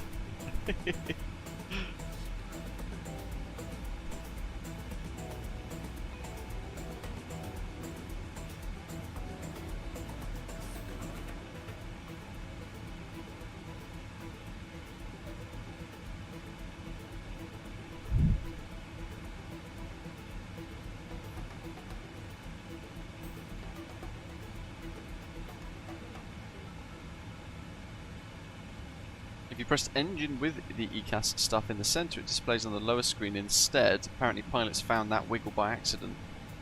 This is a real life feature in the triple.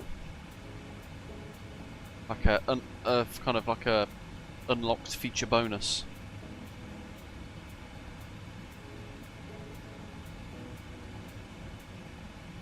Thing. I always forget as well, thing appears in the middle there as well. Which is pretty good for visual stuff.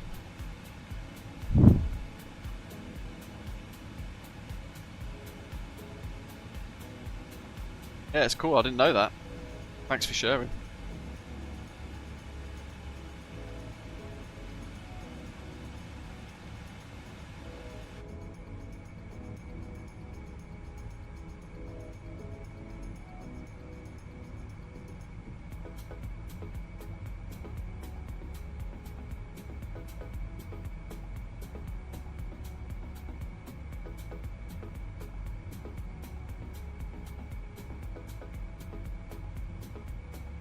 Yesterday, Unibuilds updated patch 9 for the A350 as well, although a lot of people are still reporting various issues with it.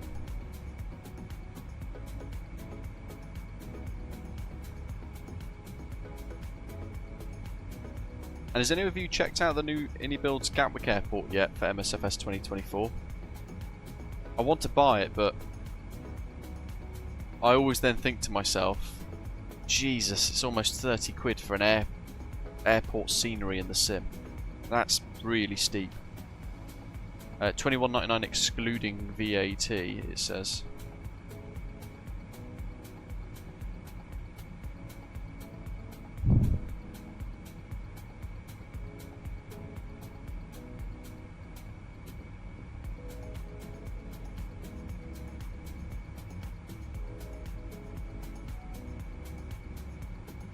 which is in the link there. It's $35 US, £26.39, including the VAT for Gatwick. It does look really, really quite spectacularly good. It looks amazingly detailed, in fairness. A hell of a lot better than the Origami Studios one that was one that we've enjoyed in the past.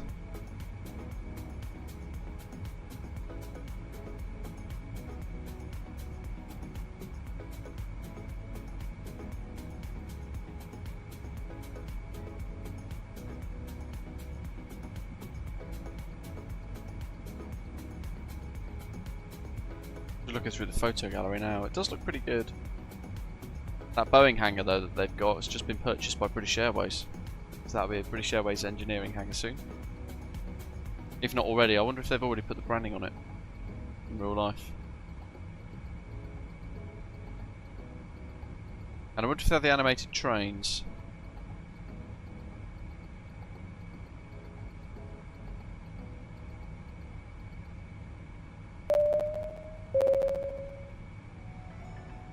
Jack Parsons donated £620. Jesus Christ, Jack. 31 months. I can't believe it. Here's £20 for every month. Thank you for all you do. Well, that's massive. Thank you very much. What a huge tip.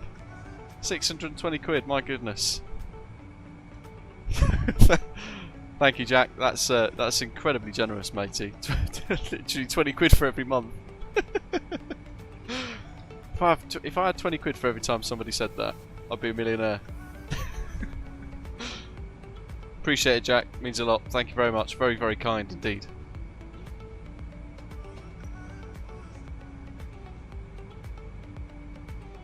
I think I might go and buy that Gatwick scenery now. I can't really moan.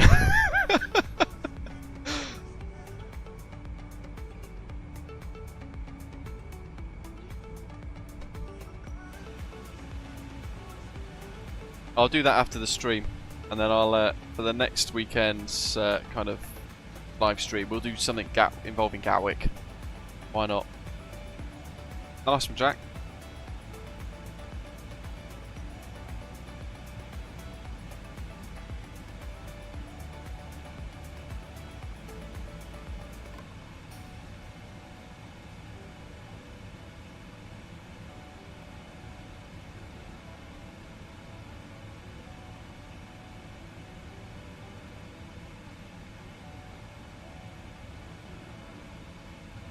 Is the old freeware Gatwick no good in 24? That was the MKVY one, wasn't it?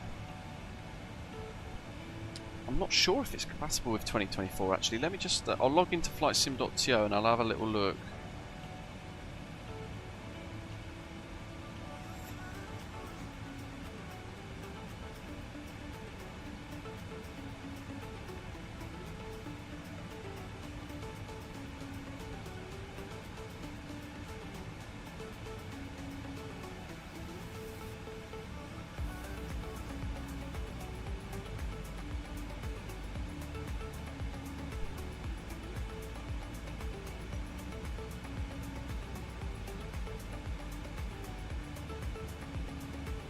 MKVY EGKK.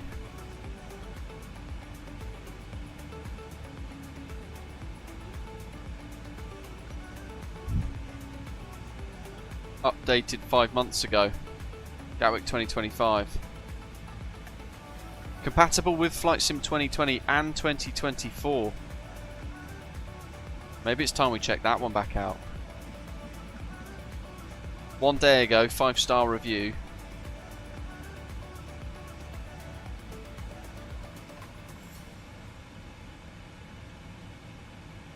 Lots of love for that scenery. Let me get the it's Ultra Star Edition Phase 10. That's the freeware one, so yeah, that does work.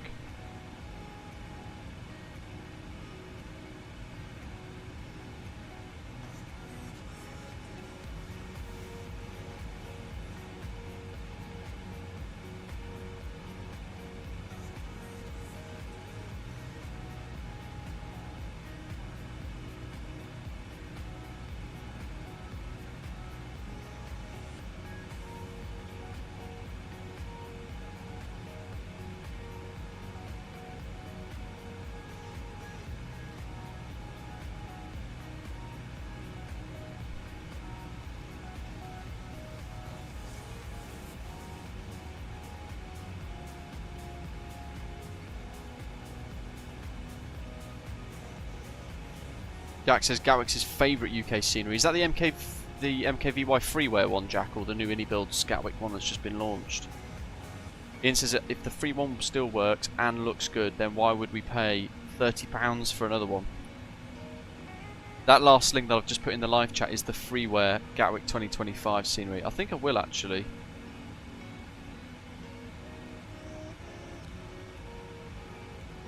Download and try that one as well. Although Jack's saying there the Builds one is possibly his favourite UK scenery, so... Does it have a moving train, Jack? Or anything like that? Because I can't see anything in the description that has that.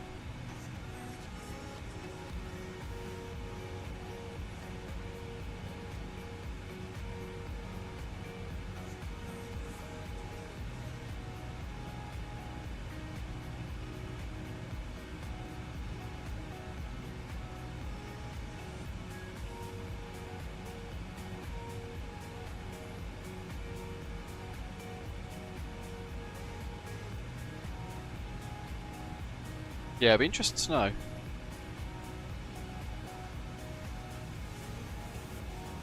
Living on a Player says he saw a reviewer do a comparison of the freeware MKVY one that we've just been speaking about and the Builds Gatwick that's just been released for £30 or £26. There's not enough differences for Living on a Player to spend the money personally, but if he gets it, but I get it if somebody flies in and out of there a lot.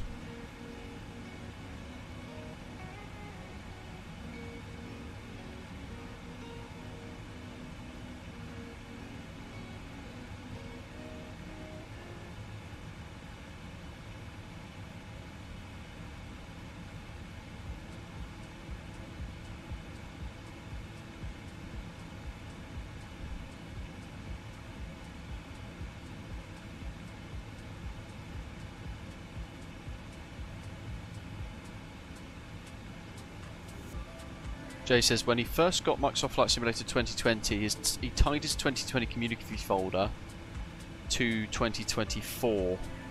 When he flew from Gatwick, the original worked great. When the update removed the community stuff, he re-downloaded it from the Builds store, and it no longer was working correctly. Is that the Origami Studios one that you mean, Jay?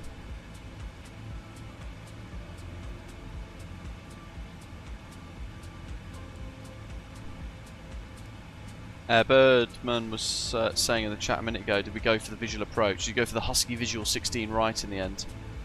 I've got Husky 16 left.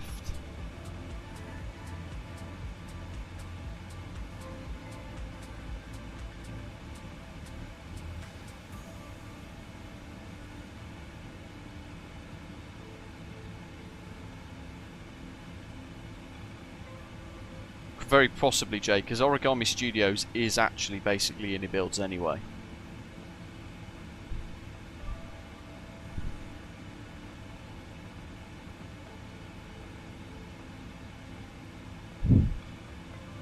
But I know the free one over time on 2020, I stopped using it, I remember, because stuff got added on top of each other so much that it became really quite poorly optimized.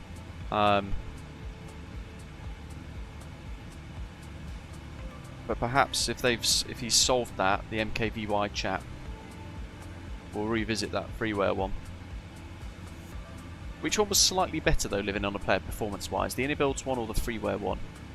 Even if there's like 2 or 3, 4 frames per second in it though, you're almost better off just using the freeware one, aren't you? If there you go, if there's a frame or 2 difference.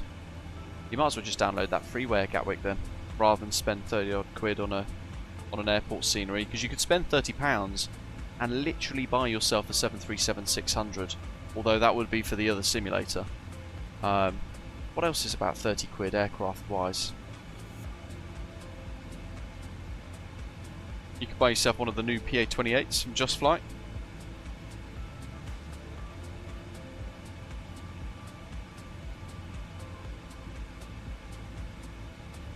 You could buy Aerosoft Dortmund for £13.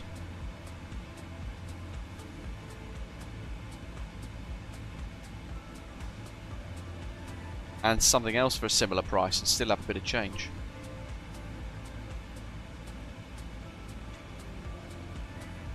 Yeah, the Aerosoft Twin Otter 08, oh yeah. I remember that. How much is the Vulcan or Hawk or the Chinook? Good question. Flights. Where's the multi-Vulcan? Can't see it on their website very. The Just Flight website layout's a bit hard to navigate, I think.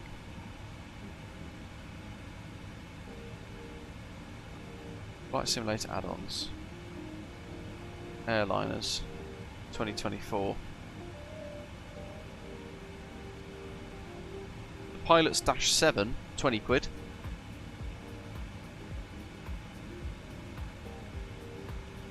CRJ version 2 is £42, fair enough. Yeah, there's not really much else on there. There's nothing else technically compatible with 2024, according to their website, so maybe that's not up to date.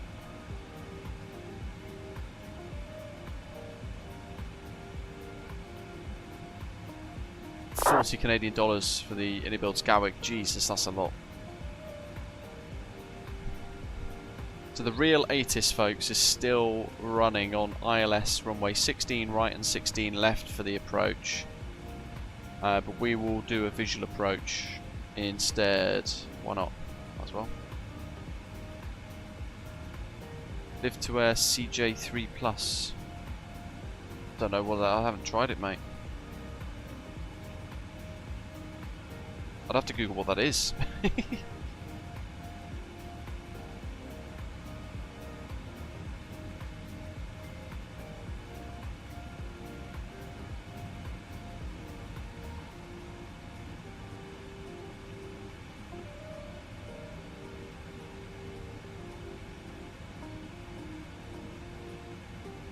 Ian's got the 16 left approach punched in for now. Are you going to be doing the ILS or the visual, mate?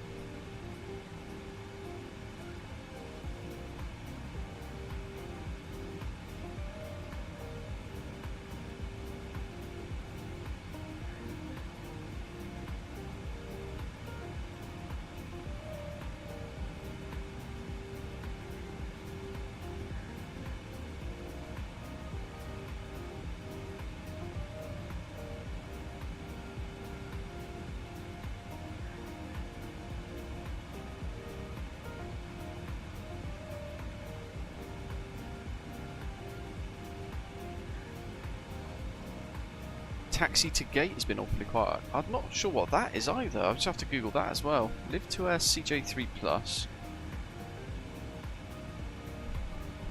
Cessna Citation CJ3. Released 3 days ago. $26.99 US. Yeah, so you could literally buy that for £25 and have a whole aeroplane for the price of a scenery. That looks alright, actually.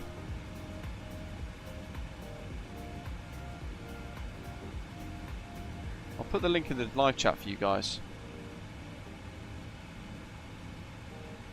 They probably didn't send it to me because I slated their last product. Pushback, it says the Cessna has got terrible reviews. A Victor, 2 stars 21 hours ago. The visuals in the cockpit are beautiful, but it uses default CJ4 sounds and exterior textures are poor. The worst thing is the flight model. I'm hand flying aircraft in the sim quite a lot, and this one is twitchy as heck. I've asked about it, and the reply was that no one else has reported this.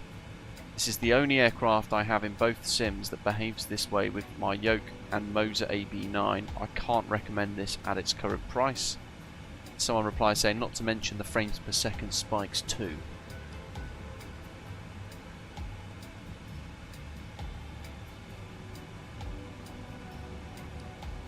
But all of the other reviews are okay. It's hard to tell with these things, isn't it? But yeah, I don't have a review copy of that. I want to kind of assess it myself, unfortunately. Taxi to Gate has been awful. I've not heard of that one either.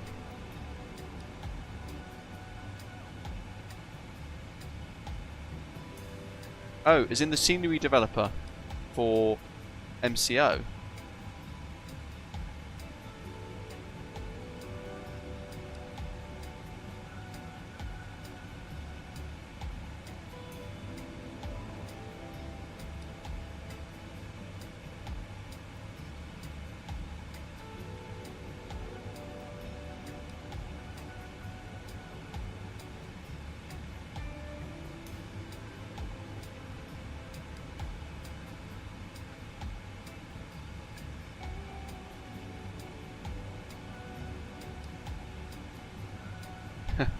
Somebody's just tried to scam me on Facebook saying that my page will be deleted, but it's they left their real name and stuff in there.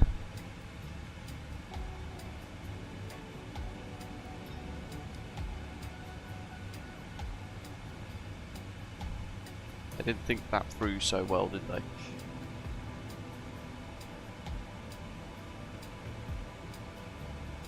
Sard says I've got it and I've got no issues at all.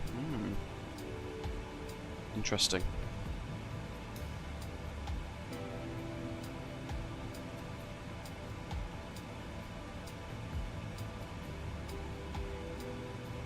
Just one of those scam pages, Matthew. Good morning. It literally just pinged through and it sounded quite like realistic, but I don't fall for these things. This person says, important from Meta, your Facebook page is scheduled to be removed due to violating our trademark rights. Really? That's when I realised it was fake. We've made this decision after careful consideration in compliance with our intellectual property protection policies. So please kindly submit a complaint so we can review it before removing the page from Facebook. The request of the review is via this link. Copyright no reply Facebook Meta Platform Inc. Let me just I should probably report that page.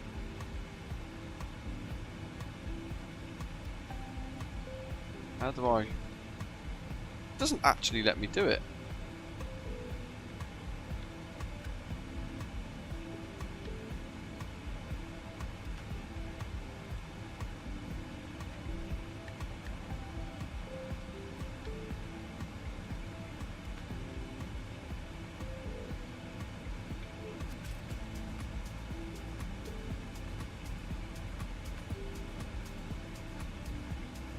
It literally doesn't let me report that for a scam on Facebook. How bad is that? That's disgraceful.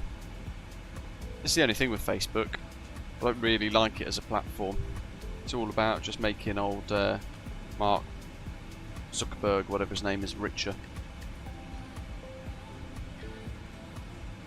Ooh, someone's overtaken me there, look.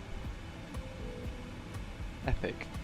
Andre, hello, says he's got the CJ3 Plus and he quite likes it as well, like Zato, especially the flight model. I think it flies a lot better than the default CJ4, but it might also just be the different hardware configurations. Yeah, fair enough. Yeah, and that's one point to make as well. That person who's left that bad review may not have set his hardware up properly. And what I have found is in the sim, you can't just leave a generic sensitivity profile that is a catch-all for everything. Because you've got to be able to kind of tweak a lot of these different things.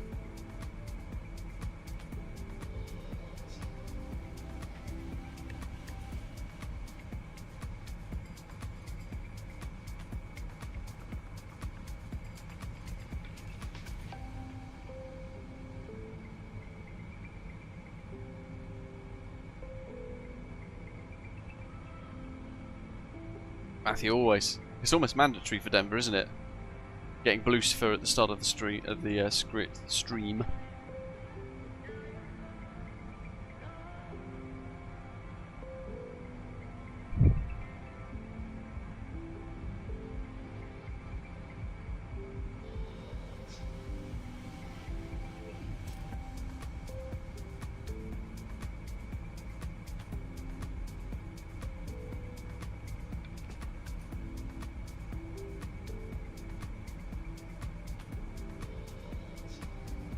It is badgy, yeah.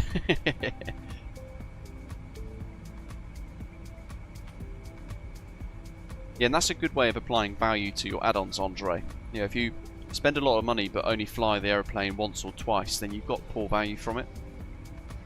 If you find that you've paid, in that case, sort of £20 for an add-on, and you fly it 5, 6, 7, 8, 9 times, then you're getting really good value, aren't you? Because you've used it quite a bit. And if you then consistently use it, even if it's once a month, you've used it 12 times in a year, 20 quid, you've got 12 flights out of that. And the updates that come alongside with it, and you'll continue to use it. Yeah, you get your value quicker that way.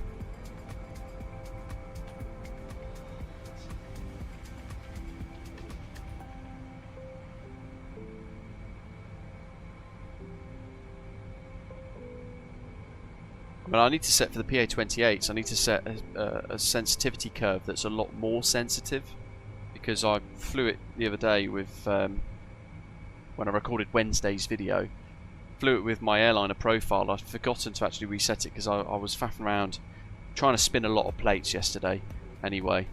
So I was recording it, and then I realised after takeoff that actually I've got the airliner profile still set up for a sensitivity, but I'd had the VR headset on at that point, GoPro recording, the whole thing going on. I thought, I've committed now, I'm just going to have to make it do as it is.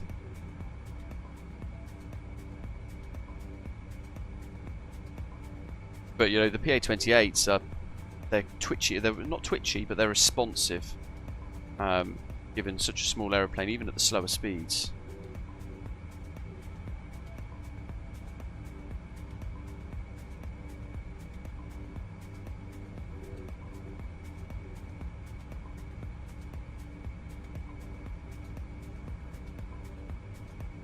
Yeah, precisely Canadian. But if I've gone down the rule of effectively starting at minus 0.8 for airliners to make them feel heavy, but they still remain responsive, if that makes sense. But you get that heavier feeling to them, and it's kind of based off Matthew's feedback, actually, to be fair, with the CRJ version 2. So I've ended up kind of setting that for most things. Even now the 777, I've got a sensitivity for my hardware of minus 0.8, and I find for me it works quite nicely. And then I tweak from there, basically, based on what I want.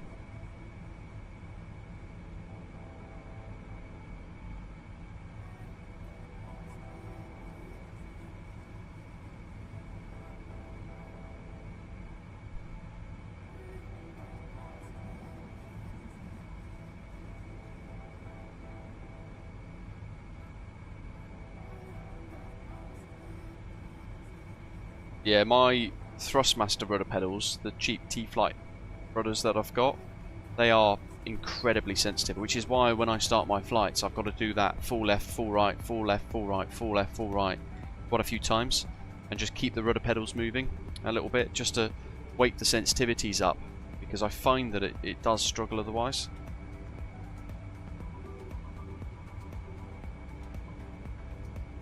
And they're too twitchy. But that's a hardware problem, really. They're cheap rudder pedals in reality, certainly compared to some of the other options out there.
just realised I've been chatting and had myself on mute for God knows how long.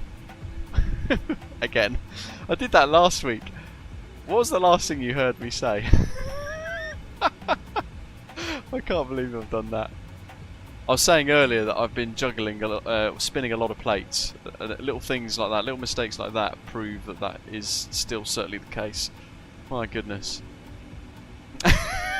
Jack, my goodness. Might as well have done. Oh my goodness. Oh, sorry about that, folks. Yeah, Matthew was saying there he's yet to come across a sim aircraft that feels as heavy as the real thing. He suspects that none of the sims have truly managed to capture the immense inertia involved with a 200 to 300 ton chunk of metal moving through the sky at 200 to 500 knots. Things don't ever change direction quickly, he says. And what I said a minute ago, I'll basically start again because I'm pretty sure you didn't hear any of this. The biggest takeaway for me from the Infinity Simwings experience down at Gatwick that I went to go and do in March, and Jack, you could probably offer some thoughts because you've done it as well. My biggest takeaway from that experience was how heavy those controls felt. The rudder pedals, the side stick in the A320 from that Infinity Simwings simulator, it all felt so much heavier. When you then sit in that seat and you strap yourself in, you got the sense that you were sitting in the front of a big heavy jet. And then when I got home and then compared it against my sim setup, there's just no difference. There's a massive difference. There's no similarity, I was meant to say, and it's huge.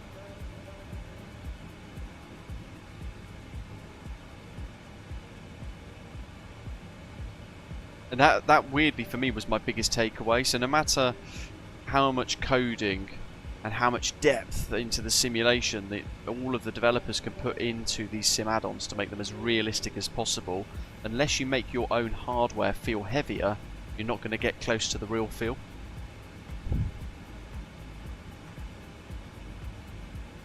Yeah, inertia's a big one, isn't it, really? Because if I now roll this 777 left, I think PMDG do quite a good job with it. It will take a few seconds to react.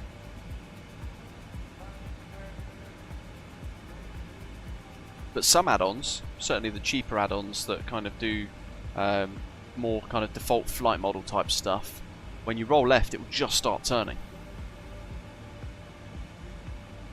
And inertia's key. It's such a huge part of flying these big jets at these high speeds.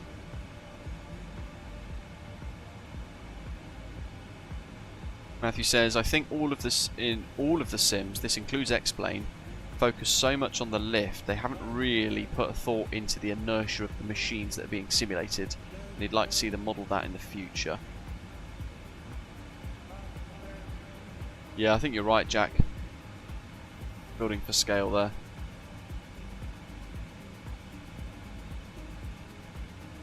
I like Canadian Flight Simmer's suggestion, because I think I might have been on mute for that as well. Adding, he's got the same pedals as me, the T-Flight rudders. Adding that elastic band, rubber band, sounds like a pretty good idea, to be fair. And it's a bit cheaper than getting a new set of rudder pedals, isn't it? Ian says, did you watch the latest update from Robert Randazzo? Looks like he watches all of the streams of the 777. He does. He's emailed me to say he does. He ends up kind of watching them to see A, how we fly them, B, kind of research, C, identify bugs and all that kind of stuff, because we're putting it through its paces in ways that the beta testers might not, for example.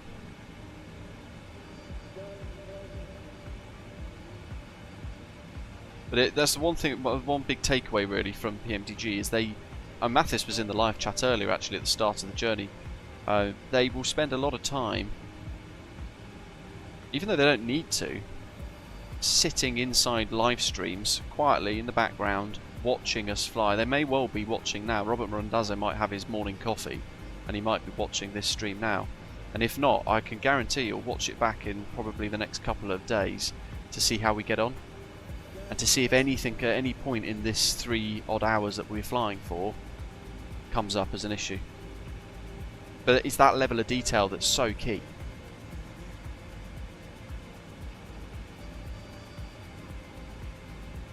And don't forget, over the next few weeks, they're still tweaking all those sounds. They're still layering in the new engine sounds. So these engine sounds that we've enjoyed today will be changing. And I'm not sure by how much, but hopefully, it sounds really exciting. All this new kind of sound environment that I've spoke about before. But I like this, how it is at the minute anyway. I think these sounds are great on my speakers. I've got like a bit of bassiness and stuff to it.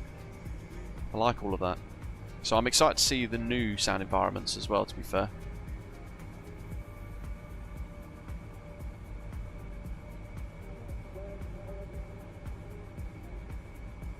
It really likes the video updates. Yeah, it's a new style, isn't it? And yeah, to be fair, it's pretty good. I haven't watched this last video because I've had a really hectic week at work.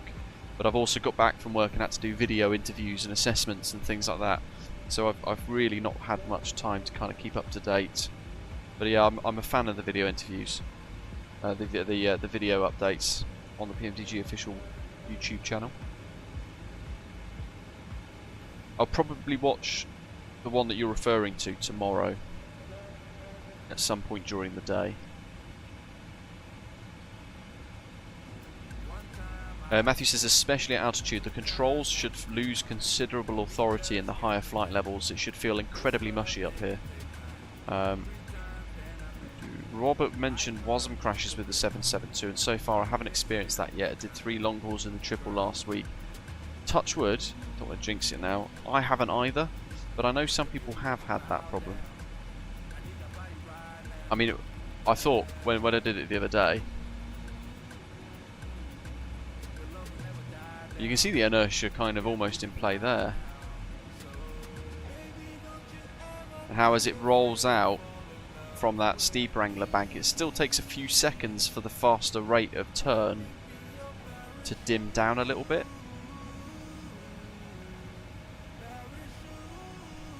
Fair enough, Sam, and that's a criticism some people have had. I've quite enjoyed it, but then the sounds are so subjective, aren't they? What I might enjoy sound-wise, you don't, and that's fine. But it shows PMDG have been listening. They've been working on this whole new sound environment. I'm excited to see what they've come up with it. And then I'll be interested to hear folks like yourself, Sam, come back on the channel and let me know what you think, because yeah, it's quite important. Your experience in flight sim, I personally would say, is more important than my experience in flight sim.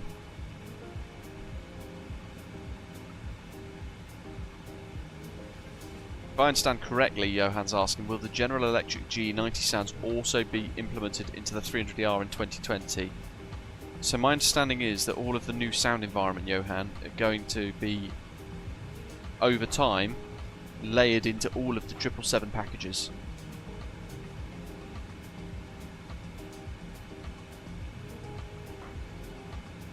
That's right, isn't it, guys?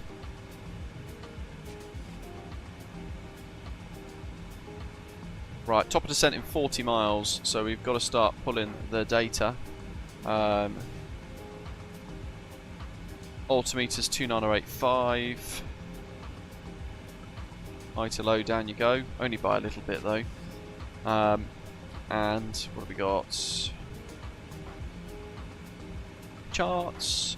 So we'll go for the Husky visual approach 16 left. I know the real ATIS says ILS is in use, but boring. We haven't done a visual approach in this before. Weather minimum ceiling 5,000.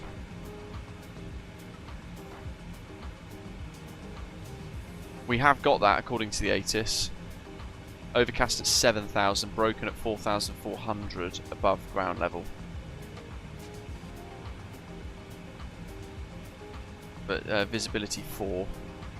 We'll see what happens when we get there, because if the visibility is as thick sheet as this, we've already got the ILS in the box, so we'll prepare for that as well. What I'll do is I'll set the ILS minimums. Matthew will hate me for this, because it's not. I'm flying a visual approach. I should probably set 5,000. 632.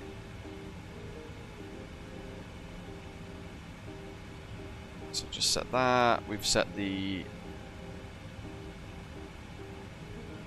arrival altimeter. Landing en route. 16 left.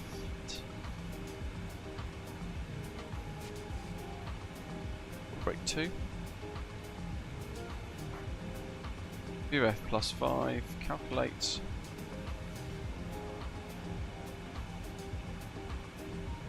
Okay, we'll go for order brake 1. So order brake 1, and then we'll revert to manual brakes.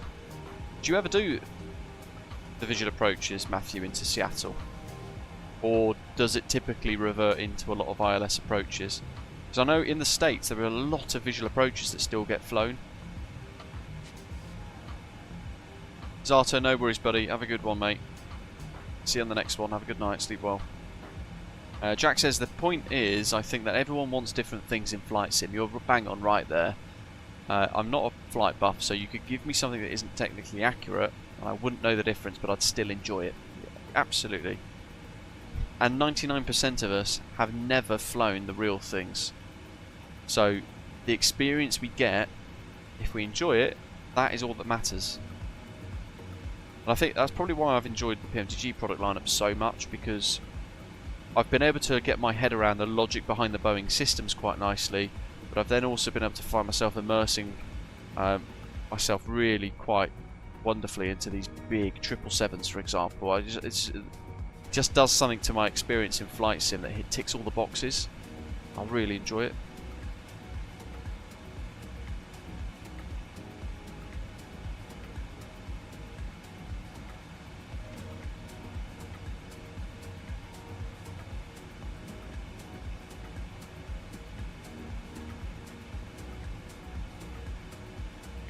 Matthew said they would be visual approaches, but it's rare to do an actual published visual. Instead, we report the airport in sight and then fly the ILS as a backup to the visual approach. So it's pretty much similar to what I've tuned then, where I've tuned for the ILS 16 left. But we're then we'll hand fly the approach.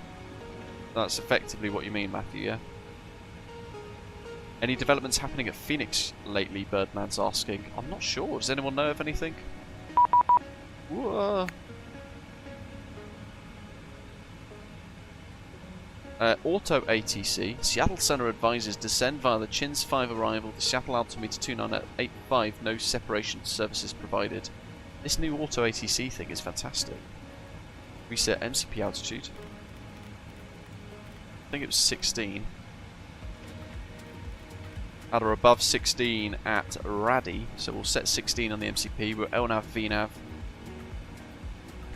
We're bugged for heading. Order brake 1. And our estimated landing weight is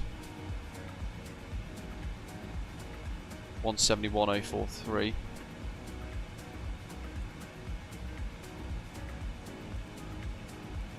So we'll go for 171.1, laps 30, 126, so it'll be 131.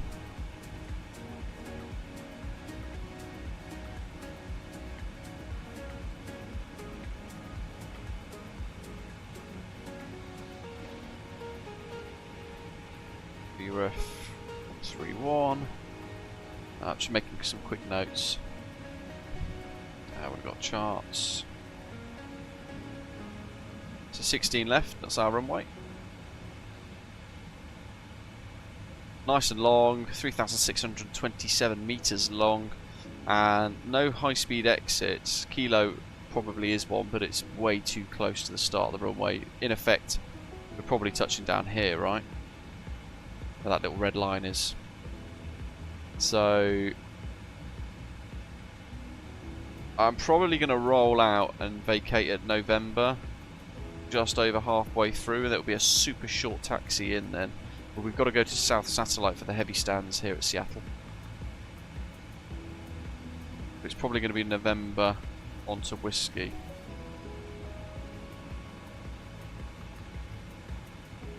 He says.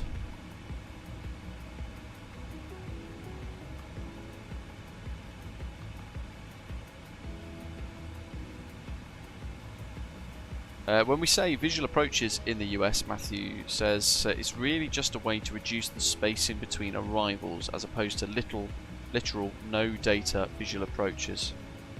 Drag required. Looks alright. Keep an eye on the speed though, but it looks okay. Jack's here for the views of the chicks. Where are they then? Matthew says it's an actual FAA requirement that if an approach exists to that runway, we have to use it and follow it when flying a visual approach. Of course, you basically fly the visual, but it's a hand-flown ILS approach, right? So you follow the diamonds.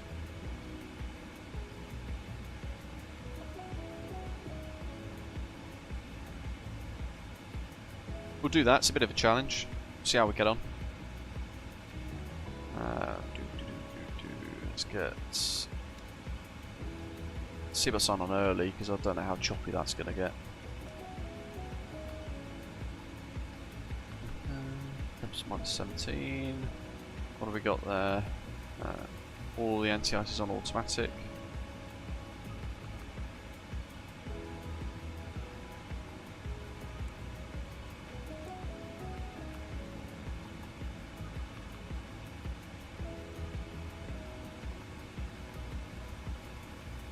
No Boeing 777, no replay.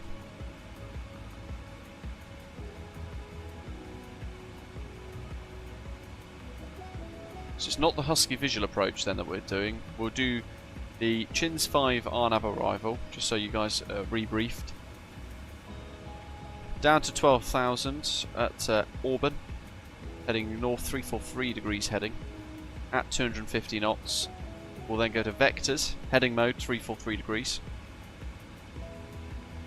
Working up, and we'll pass the lake on the right, which is there, and at the end of that we'll then start the turn in. It's a bit of a messy way of drawing that, but you catch me drift. Just get rid of those squiggles. So there's the T of Renton. There's a lake there, right? If we then click to ILS 16 left, you kind of see the tip of the lake. Probably cutting it in a bit fine. We'll go heading mode. Down to 5,000 feet, we'll then start to turn in. Oops. And I think I'll probably... I'll turn the autopilot off at some point around there. Why not? I haven't hand flown a downwind leg or anything in the 777 before. Is that what you guys want to see? Or do you want to see us to keep the autopilot on until we're kind of established and then turn it off and hand fly the glide? Let me know. Once the autopilot's off though, we won't be doing many kind of wing views or anything like that, for obvious reasons, because we'll have to focus. Into the clouds.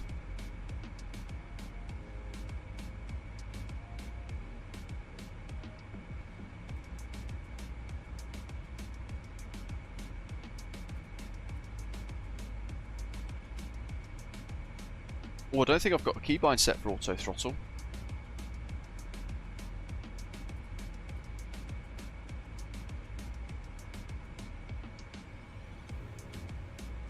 I've got a keybind set for auto throttle off. Auto throttle disconnect. I suppose I could just press the old clicker switch, couldn't I? That's auto throttle disconnect, if I remember rightly. Let me just test something. No, I thought that would have been my auto throttle disconnect. It's not. Don't know what it is then. I don't think I've set one. Unless it's... No. No. Okay, well I'm not going to press any more buttons in case I break something. Because I will. I'll probably just drop the gear or something. Starting like a fuel jettison or something crazy.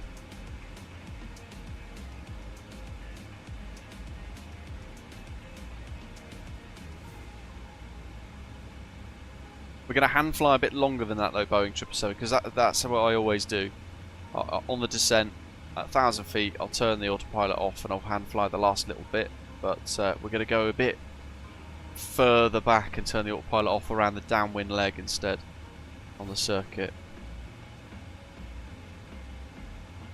What I might have to do is turn them off there, do a throttle master, and then turn them back on again.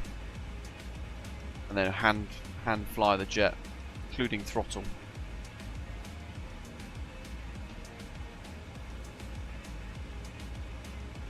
And then you guys can all laugh when I cock it up. 1353.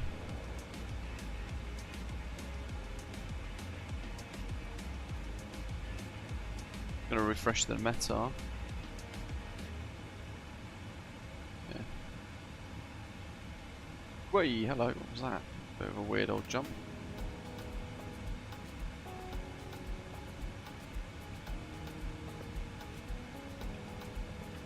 Yeah, on the Airbus, Matthew, it depends on company policy, doesn't it, I suppose? You can't really deviate too much from that.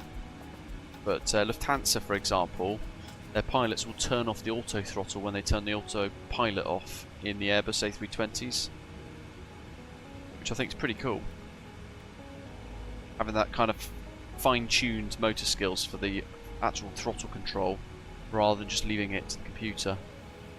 And that's like a company policy with Lufthansa, which I find quite cool.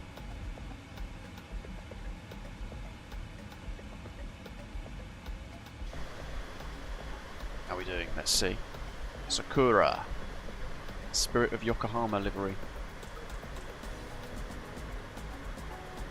Sandwiched in the cloud now, so we might not be able to do that hand-flown visual, but actually no, we will, because we're hand-flying the ILS, aren't we, effectively? So we just follow the nav display. So even if bad kind of visibility, we should still, in theory, be able to hand-fly the whole thing.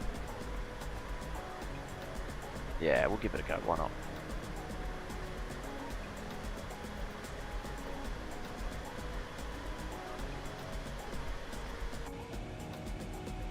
Matthew's given a lot of leeway on how we fly the Airbus here in the States. It's nice, they'd let us be pilots. We've got no rules when it comes to the techniques of flying the jet.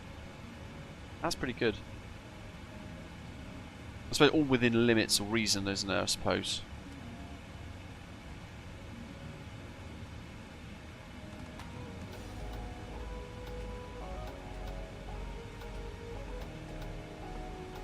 Traffic from the north to keep an eye on. Is there? Just have a quick look on VATSIM radar.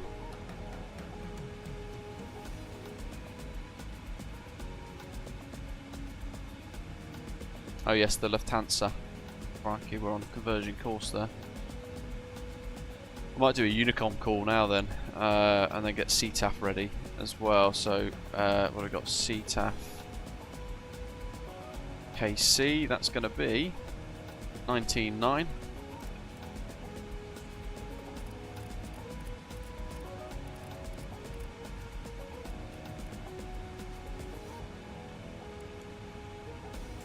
Check. Checklists. Done. Done. Order brakes. Going to be 1. Then manual brakes. Landing data. We've set that. And the minimums. Approach brief. We've done. Altimeter's already set. We're about to go through transition at 18 anyway, so that's good. Then we've got landing checks. Easy peasy. Lemon squeezy.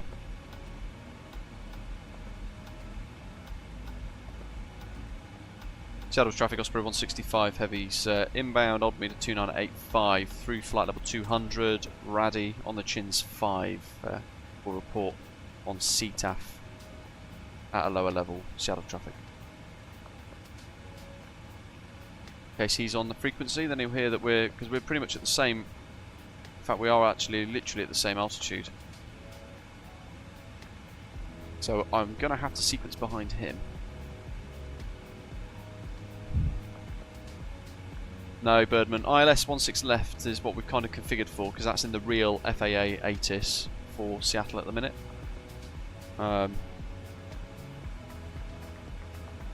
Matthew says there are still a few Mad Dog guys who descend the Airbus in vertical speed mode here. A warning for some drag.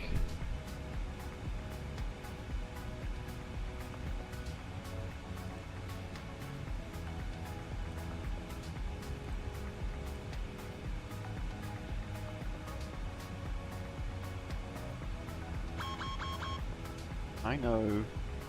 Disregard.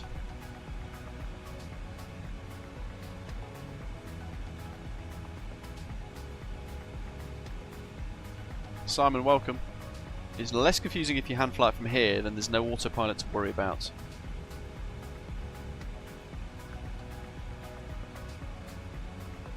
I'm going to unpin that chart so I've got less chance to faff with. I don't trust myself to hand fly it from here just yet. That mountain that we spoke about is there, by the way. Mount Rainier, that was it. Did you see the peak of her there? Cumulin, jeez, that's a big old CB. Local pressure.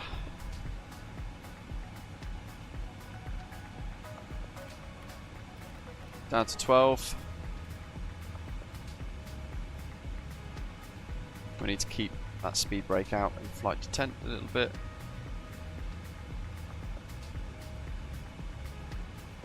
A lot of cloud. Rainier. Rainier.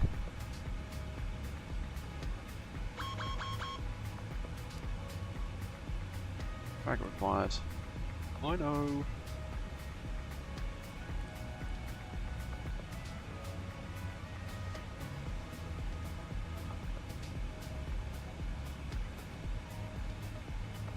Yeah, I can, Boeing 777 fan. But I've got used to kind of leaving it on auto now, to be fair.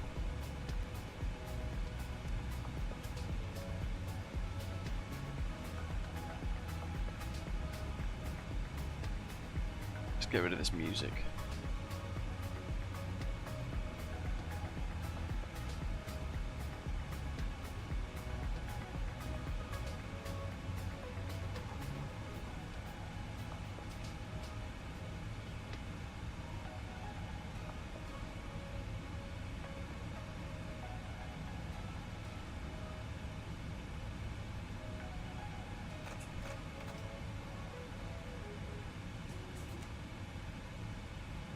Good.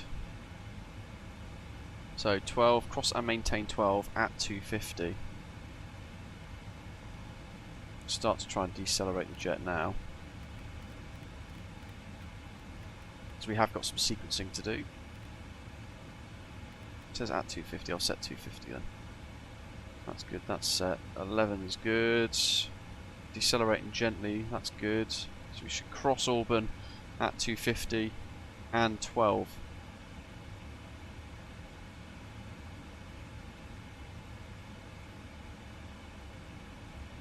Got here, Sea-Tac's elevation is C graphic.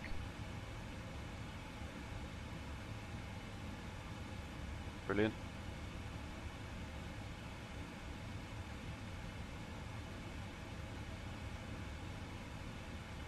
$432 feet. This cloud, my goodness. Very cool.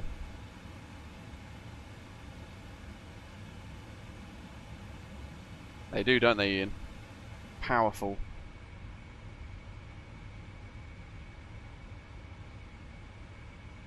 Look at that. Wait.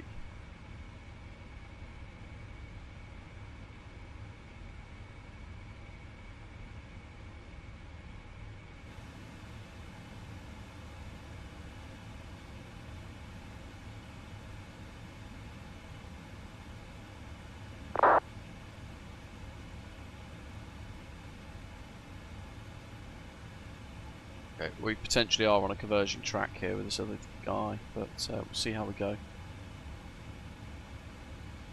Lufthansa 4 Yankee Mike is who we're listening for. Okay, so at Auburn, I'm going to now go to Sea-Tac.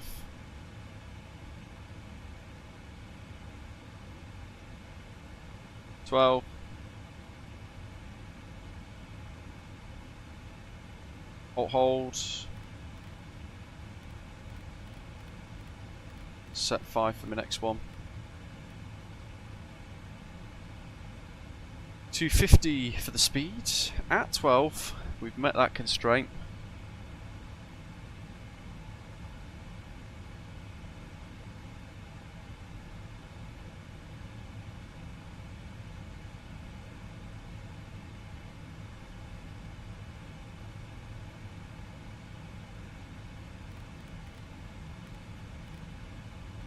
343 for heading, if I remember rightly.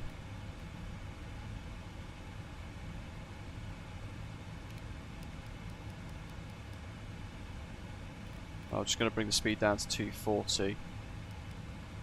1,000 foot per minute. Let's go for 1,500. Not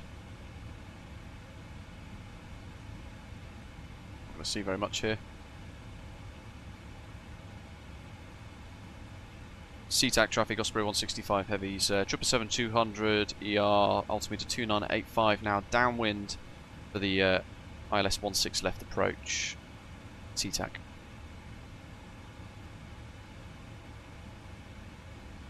Okay, there's that Lufthansa.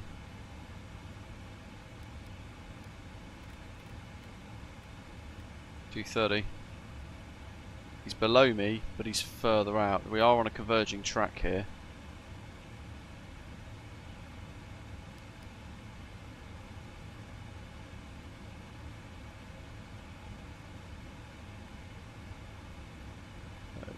Lights for some icing. Route 10. Taxi light on.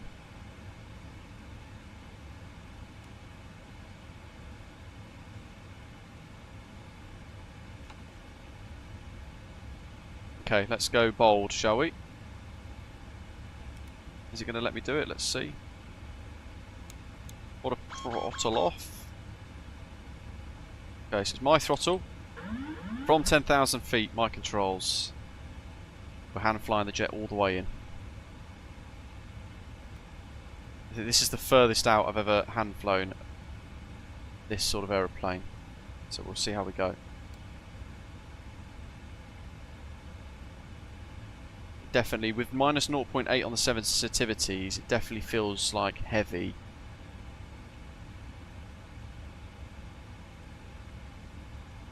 And there's definitely like an inertia to it as well. 210 for the speed, so we'll keep it coming down.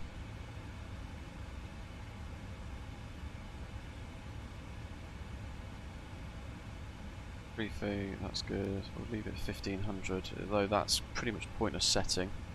Got to get my charts ready on my other screen. Okay, starting to see the ground below. I'm happy with the speed as it is. We've still got the speed brakes extended. Get the traffic, Osprey 165 on frequent. Yes, Canadian flight simulator. There's station calling Osprey 165 heavy.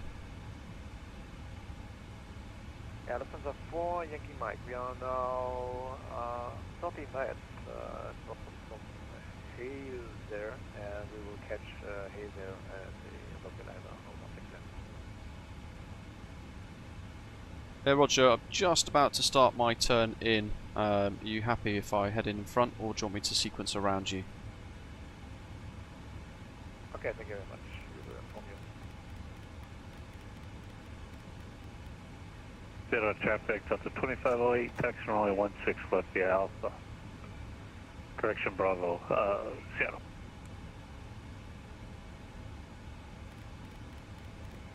Yeah, Osprey 77 just finally downwind for 169. Just get a bit of power in. Speed brake armed.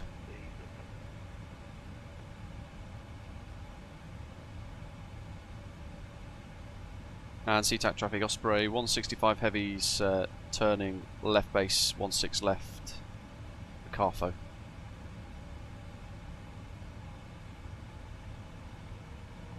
I mean, technically I'm in front and ahead, so I have right of way. So we shall plough on. 5,000 is the missed approach. Happy days.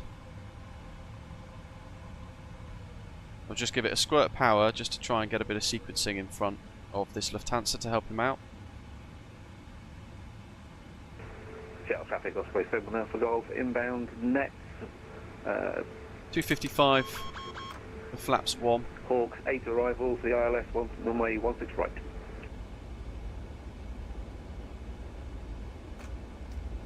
And I'll start to have to work to reduce our speed. There's the runway. And Sea-Tac traffic, Osprey 165 heavies now, turning final 11 miles, 16 left. So the visual approach kind of brings you in right in the middle, but I'm probably cutting ahead a bit too sloppy, in fairness. Speed's good for gear down, so I just need a little bit of drag to help us out here.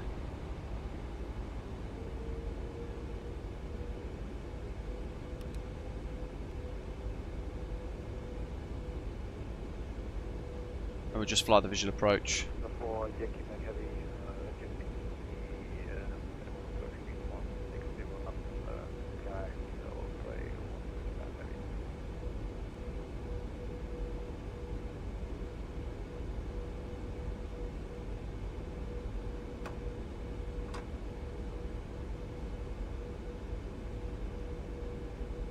Got a bit of work to do to chase the glide slope.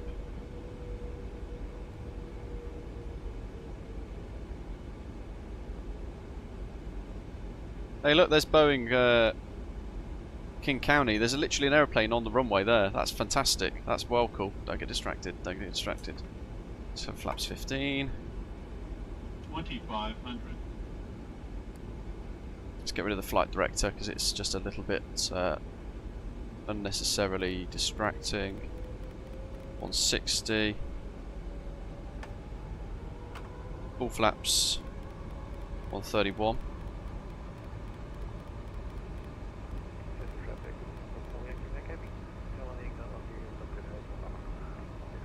Hey look, they've just got airborne. That's awesome. And Sea-Tac traffic, Osprey 165's short final 5 miles, 16 left. 2500. Okay, I got well distracted by that plane, and look how much we've lost the glide slope. Sorry, Matthew, you're going to be spitting your coffee out of this. Seattle traffic, Osprey 77, turn in left base for runway 16 left behind the Lufthansa.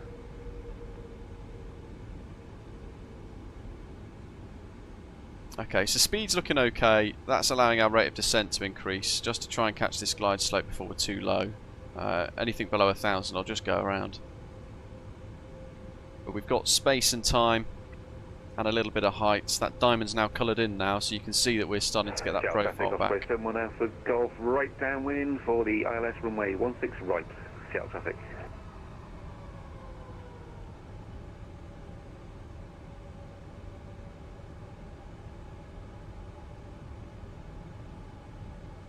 I'm actually happy with how that looks, to be fair. We need to catch that rate of descent a bit better.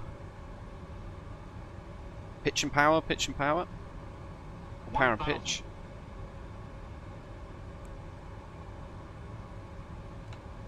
Thanks, Matthew.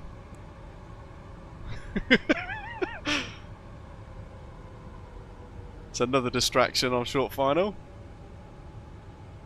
Approaching 16 left. I'm not sweating, you're sweating. 4 knot headwinds, that runway's confirmed, that's what we want.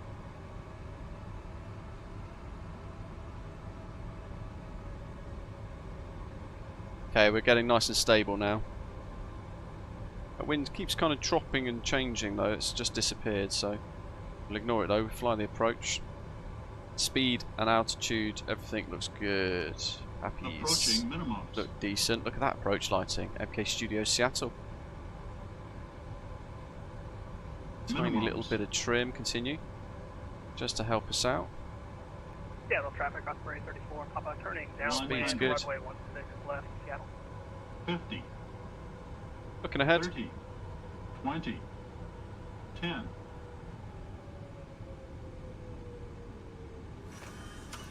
Okie dokie. That's reverse green.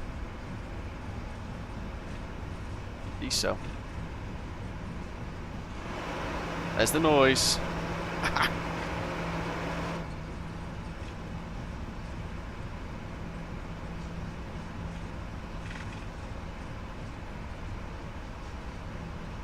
Okay, manual brakes. 60 knots.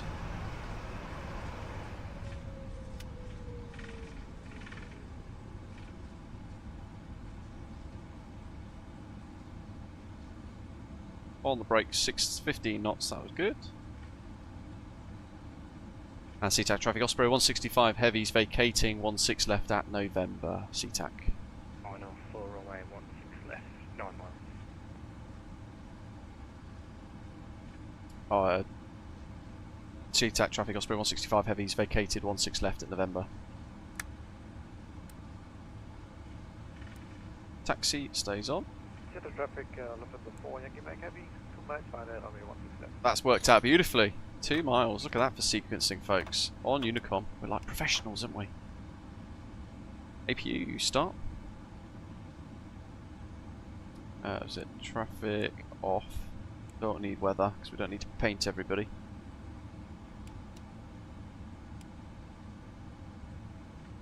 And we want stand 12.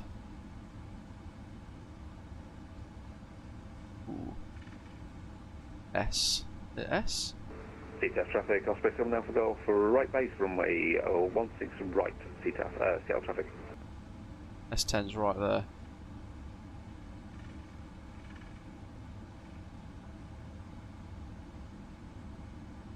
Yeah.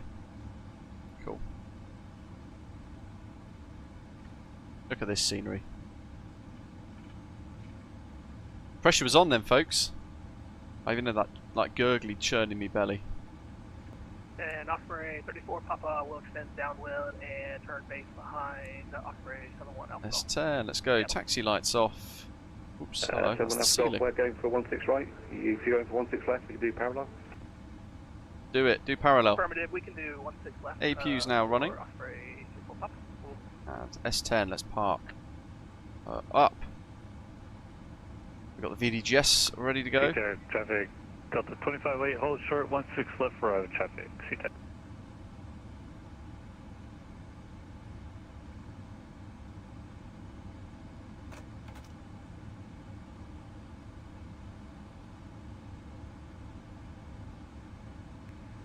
Seattle traffic, Osprey 77, very short, final for runway 16 left.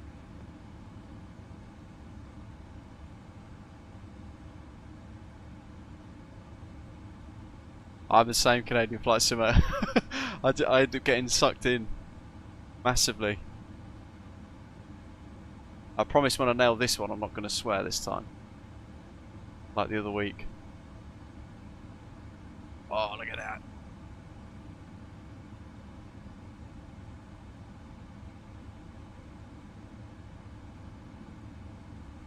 Oh, yes.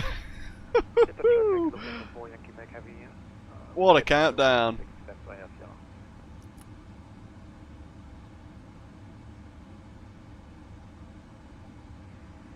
Traffic, Delta 25-08, line Let's up get it shut down. 16 left, Sea-Tac. And what I'll do is I'll just quickly snap out of here while the engines are being shut down. Hey, there's an Osprey, it's just touched down.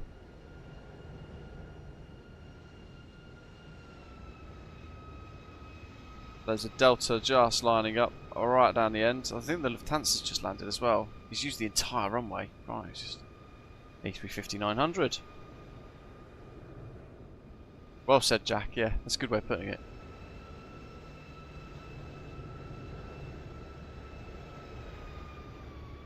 I'm at S10 if anyone is trying to wonder where we are. Traffic, runway 16 left, vacated. Right, let's close me log on New Sky. 25-08, depart runway 16 left on December 2, Seattle. Oh, off-center line takeoff, that's fair enough. I did drift slightly on the takeoff, but got a great touchdown score. Look, 1.17 G.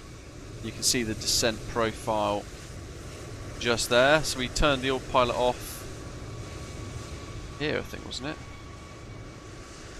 It doesn't record it. It was kind of like here, and then we hand flew the whole thing. Actually, it doesn't. A little bit wavy there because I didn't turn sharply enough, and I was carrying too much speed. And there's a whole lot of controls there. Just keep it down that centre line. The touchdown. Yeah, a lot of the aeroplanes in MSFS 2024 model matching, for some reason, are devoid of actual, any wheels. A lot of the FSLTL models. I don't know why. but it's an MSFS 2024 bug, I think. Seattle traffic, Osprey 7 Alpha Golf, established IR left, 16 right, 10 miles. Seattle traffic. Okay, let's get the beacon off. Seattle traffic, Delta 2508, clear of 16 left, turn in direct. Suma, last calls.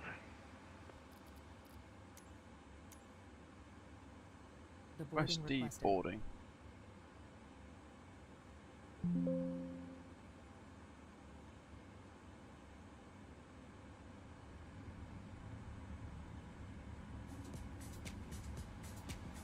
Jesus, that's the fastest jetty in the world. Zoom. Is it going into a door? Let's see. Didn't disarm the doors actually, did I?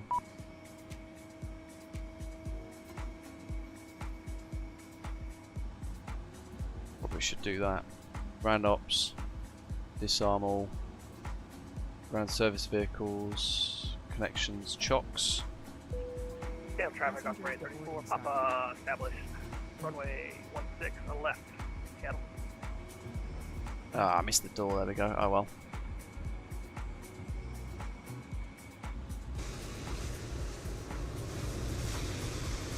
Yeah, you would have, Birdman. It's quite frustrating, isn't it? But hey ho, it is what it is. David was on 16 right, wasn't he? He hasn't landed yet. So we're looking for a parallel approach with Seattle off in the backdrop there. Great flying over Boeing King County Field.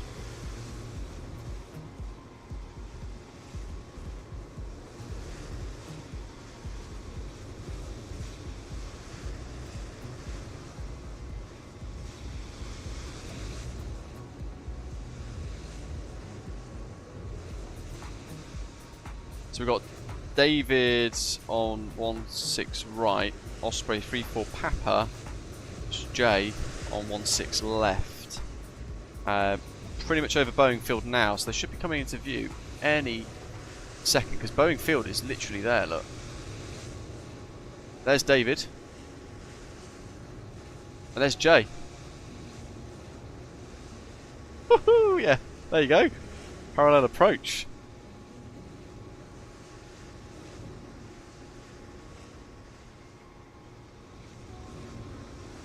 Very exciting.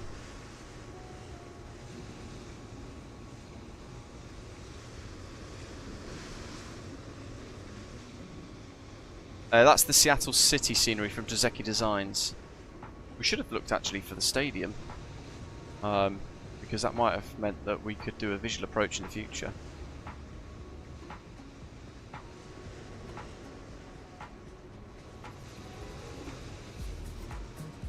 Not sure what these are going to appear as, to be fair.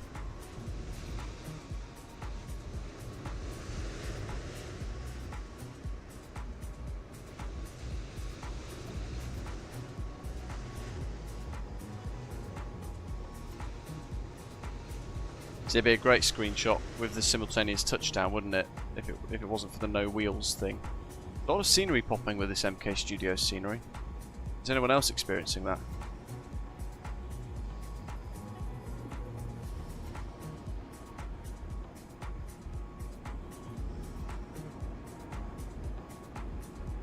Oh, they've got no wheels either on their displays.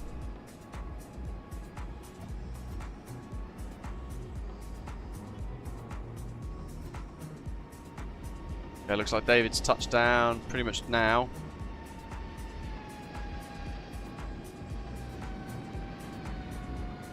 It's Osprey World Cup. Yes, that's FSLTL, that is.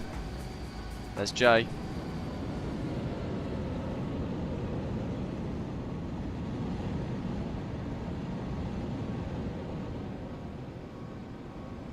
He's down.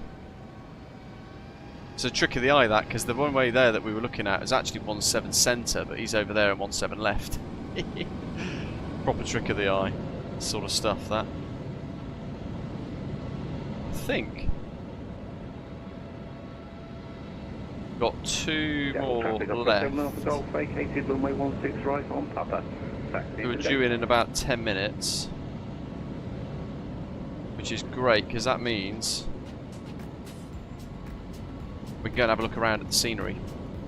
So they're down. Great landings from both of you guys. Nice work. In fact, let's look around this bit first, because we're over here. Papa, vacated runway 16 left on Mike, taxi to the gate. This is MKStudios Sea-Tac.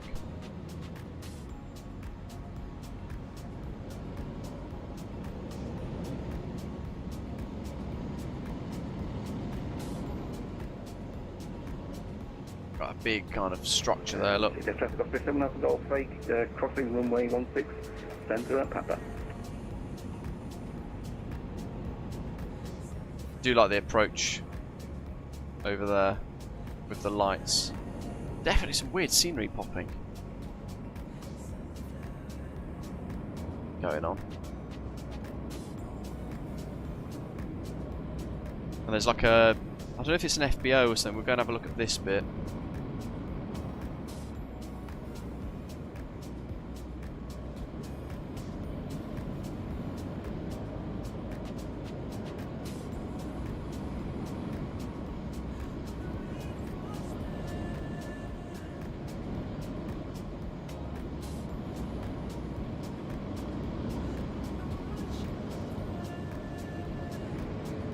Traffic Osprey 7 Golf, crossing runway 16 left at Papa. Seattle traffic. Runway textures are really good. Pappies were bang on the money. Taxiway textures are quite nice. And actually from here, the kind of the mowed grass effect look, probably quite difficult to achieve. Certainly that kind of mow pattern. That looks quite decent as well. What we got here? Like an industrial centre, maybe a cargo warehouse delivery centre. And PACCAR, which I assume probably private jets. Looking at this, the layout of this, looks quite posh. Turning in. Not sure. Some balancing reservoirs.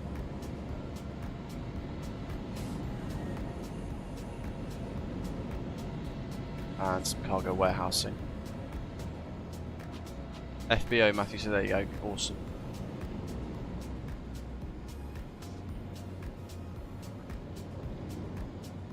Got Maersk Sealand trucks.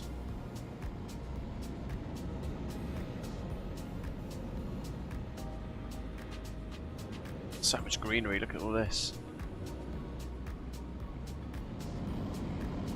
You got 17 centre in the middle, some more approach lighting there, look, you're just about to see.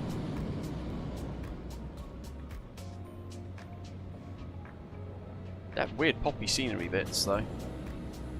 Curious to know if you guys have got it, if you've got the scenery already. And again, more kind of flashy lights on the approach. I love the approach lighting, it's fantastic here.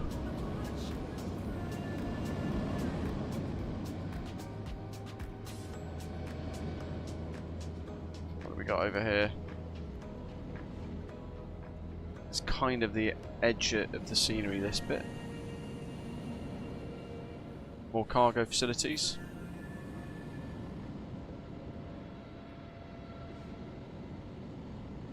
Train tracks, that's always a good sign. Let's follow those. Look at that. Great view going up towards the airfield though. Is that LOD differentials maybe, Jack says? Yeah, I don't know if it's in my sim or not, but I've got everything set to ultra and high, so I'd like to think it isn't my sim. You never know of these things. Great texture work over these intersections. Then it does kind of just stop at a random place like that. And those billboards are white and blank.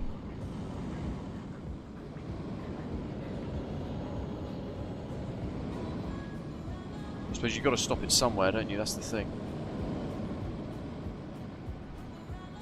Big old Delta maintenance facility in Alaska. Interesting. Spelt wrong.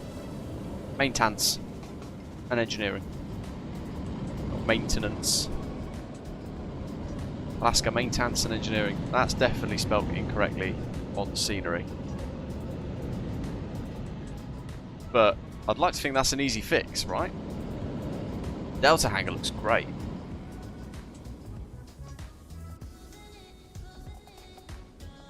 Oh, there's a little jet inside there as well. Sneaky little peek through. Smash.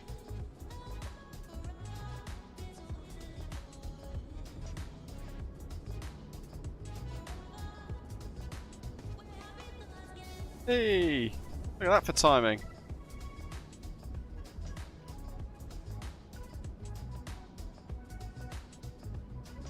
A little train link.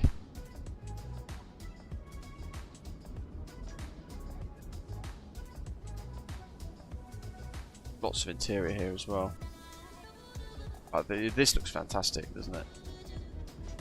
We just turn the old drone camera speed down a bit because it is a bit zippy, a bit quick.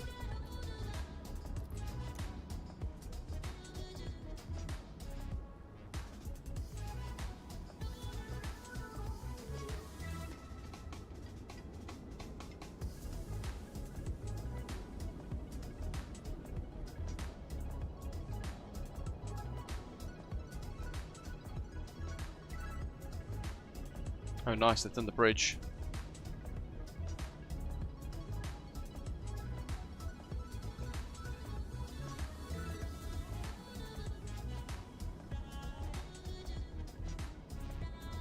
This should therefore be the main terminal building, right? So we just smash through the...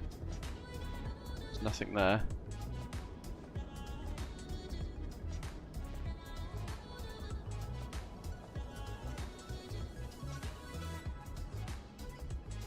That's good. They've sorted that out. Yeah, traffic. That's 280 entering the island. 161 approach.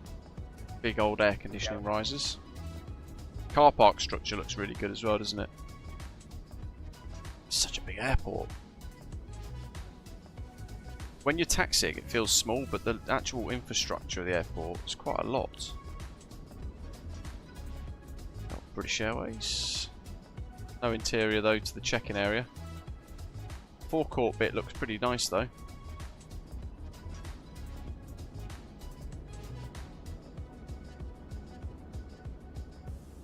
The flags. There's that little monorail thing. Car park textures look superb. Look at that.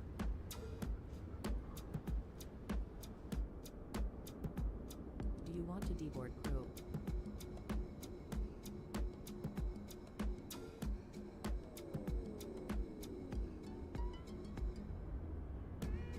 Yeah, traffic. That's 280 up from 5 mile final island. What have we got here? Got a bit of an exterior thing. What's that walkway take you to? Into the car park. I suppose from there you walk into the airport terminal building, don't you? Pretty cool though, look at that. Nice to have a little bit of life around the airfield, isn't there, to kind of see. Just have a quick pop at the Delta concourse. It's all pretty much looks the same, doesn't it? Here. It's good. You can actually read all that.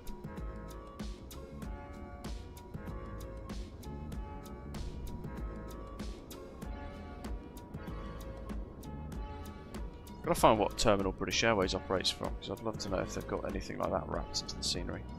There's a Delta on short final, so we'll try and catch them.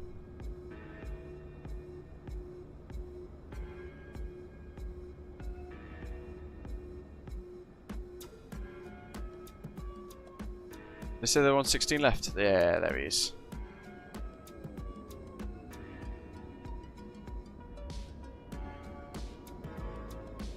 Who is that?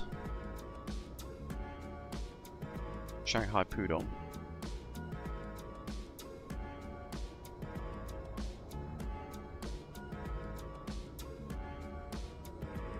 And Seattle Sea-Tac, Osprey 242 is turning west base for Iowa runway 16 right. Seattle Sea-Tac.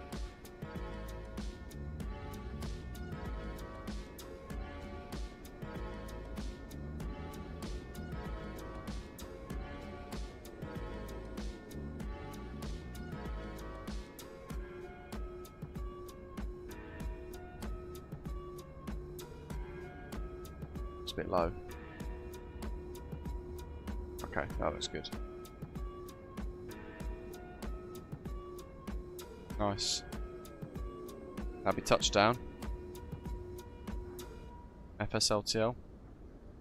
This is the cargo area, as Christopher's pointing out. United Swissport, big old cargo area here. Looks good. Really good apron textures around this as well, to be fair.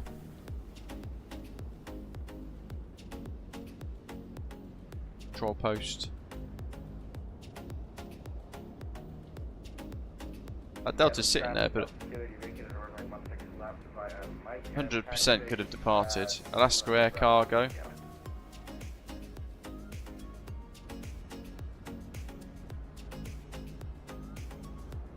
Some of the details though, like this, really cool. Look at that. And the little signs. Big old tower. Oh, nice, with an interior as well. That's a wicked interior. Look at that for a view. Super blurry screens though. And pretty sure that's an EasyJet A320. Which is a little bit of an immersion killer. At least put an American aeroplane on there. My opinion. I don't know, what do you guys think?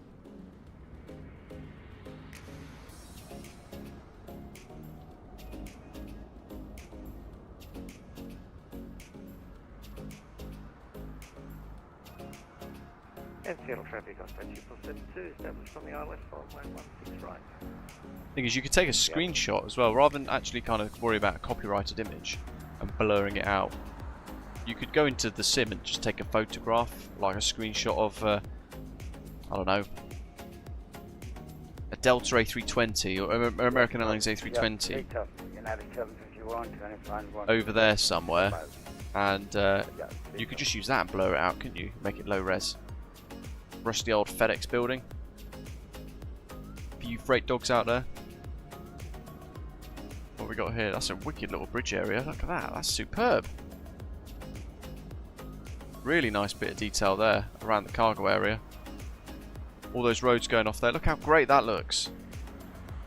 That is very cool. Got over here, big old car park complex again.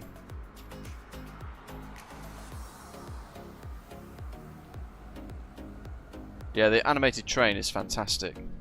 I like that a lot.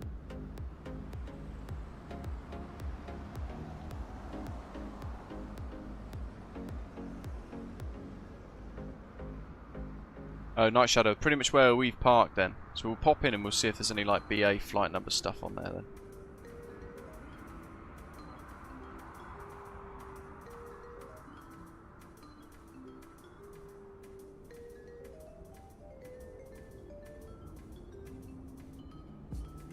Quick sit rep. We got, so United 751 is over Boeing Field now, which we know from before. It's just over them trees. There's Boeing Field.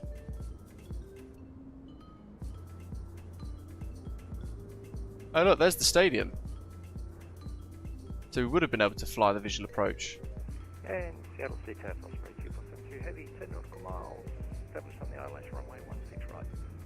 Seattle. 16 right.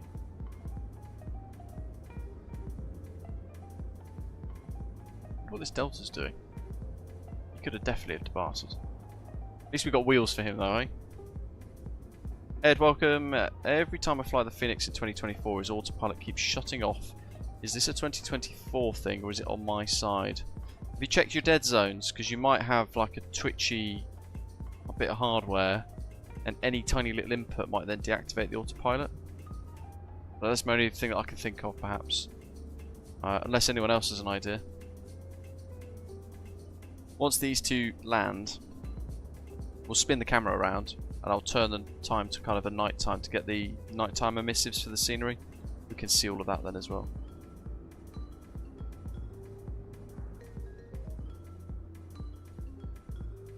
.17 right helps this Delta depart anyway.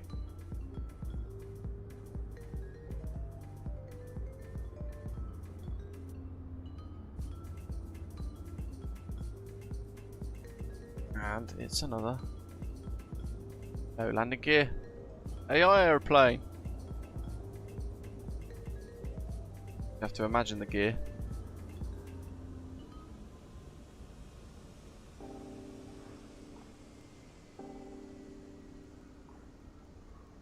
That'll be touchdown there.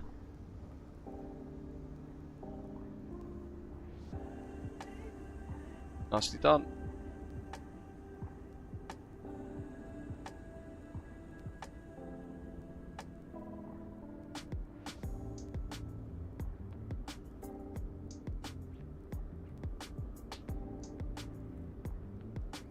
And that means Ian's on the way in. Oh, that Delta's just disappeared.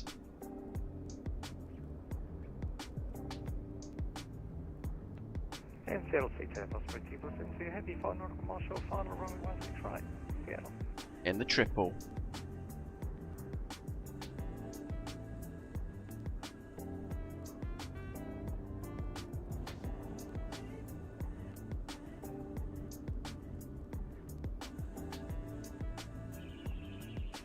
Let's chase him. Let's get over to the other side.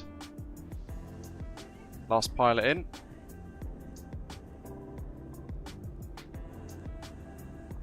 We'll have the drone floating over 16 center. Yes. Just recenter the horizon. United States, clear runway 16.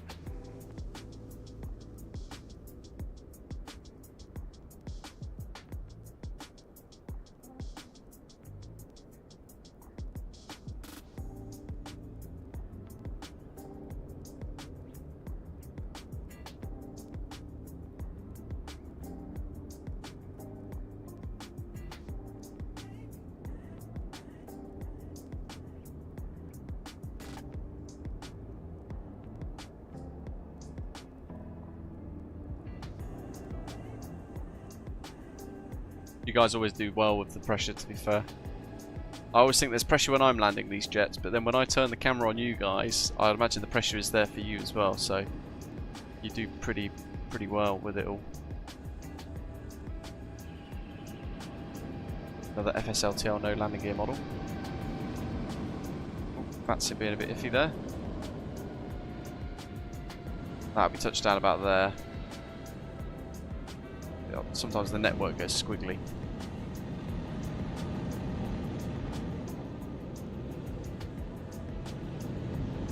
Right, as he floats off into there, let's go to nighttime mode. We'll set it for early morning in reality. About there, we can see the night lighting here at Sea-Tac. Look at that. It is pretty cool. I've got the drone on autofocus at the minute, so it's like blurous. Let's see if I can change that. Alto.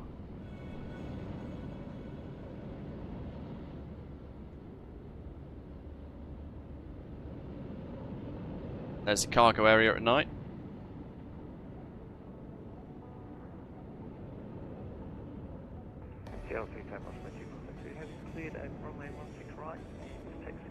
Those textures are a bit naff there. That's a bit, but bearing in mind this bit looks superb, and then you kind of spot that bit that's a bit slapdash. It stands out, doesn't it? When you set the frame like that, that building on the left stands out. But look how amazing that looks.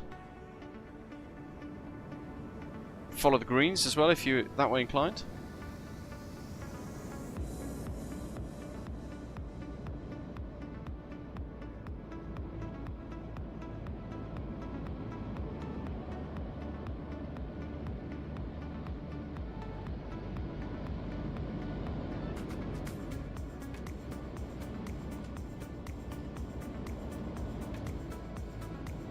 Throwing my vision forwards to see if I can spot the trains, because I'd like to see if they've got any lights on them.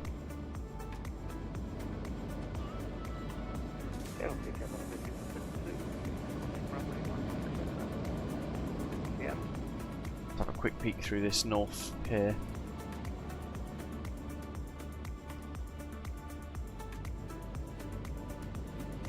Where's the old train? Aha! There it is.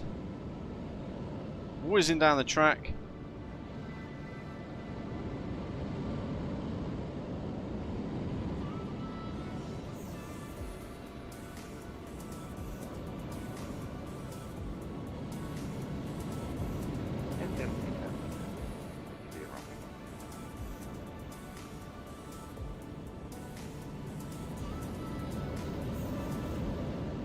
Look at that.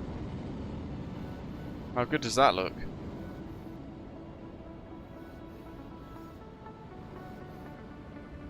Through there, through the windows.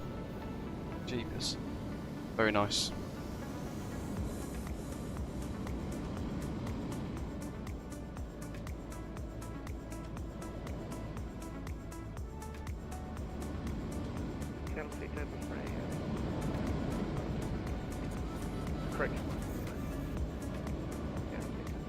Ooh, look at that main bit of building.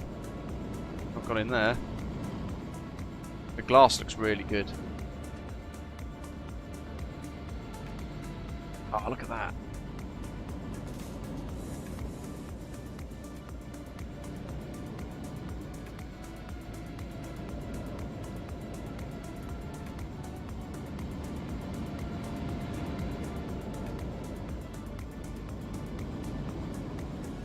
Get over the Bravos. Gaggle of Osprey. I'll poke my head in and have a little look at the oh, GSX, why'd you do this to me? Kill me.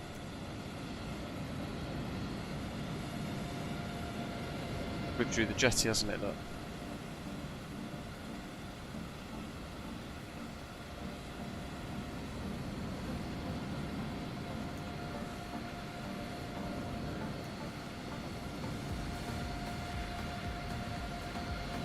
Come on, jetty, make an effort. Alright, what have we got on the board here? You can see Tokyo Haneda, but it's just the same screen repeated like quite a few times. So the first three are exactly the same, and then the one on the right is different. But I'd like to see them a little bit more mixed up, to be fair. Yeah, you can force that door closed. Door management close. But it does kind of force it open, doesn't it? I know what you mean. Take a quick screen grab of all of you guys.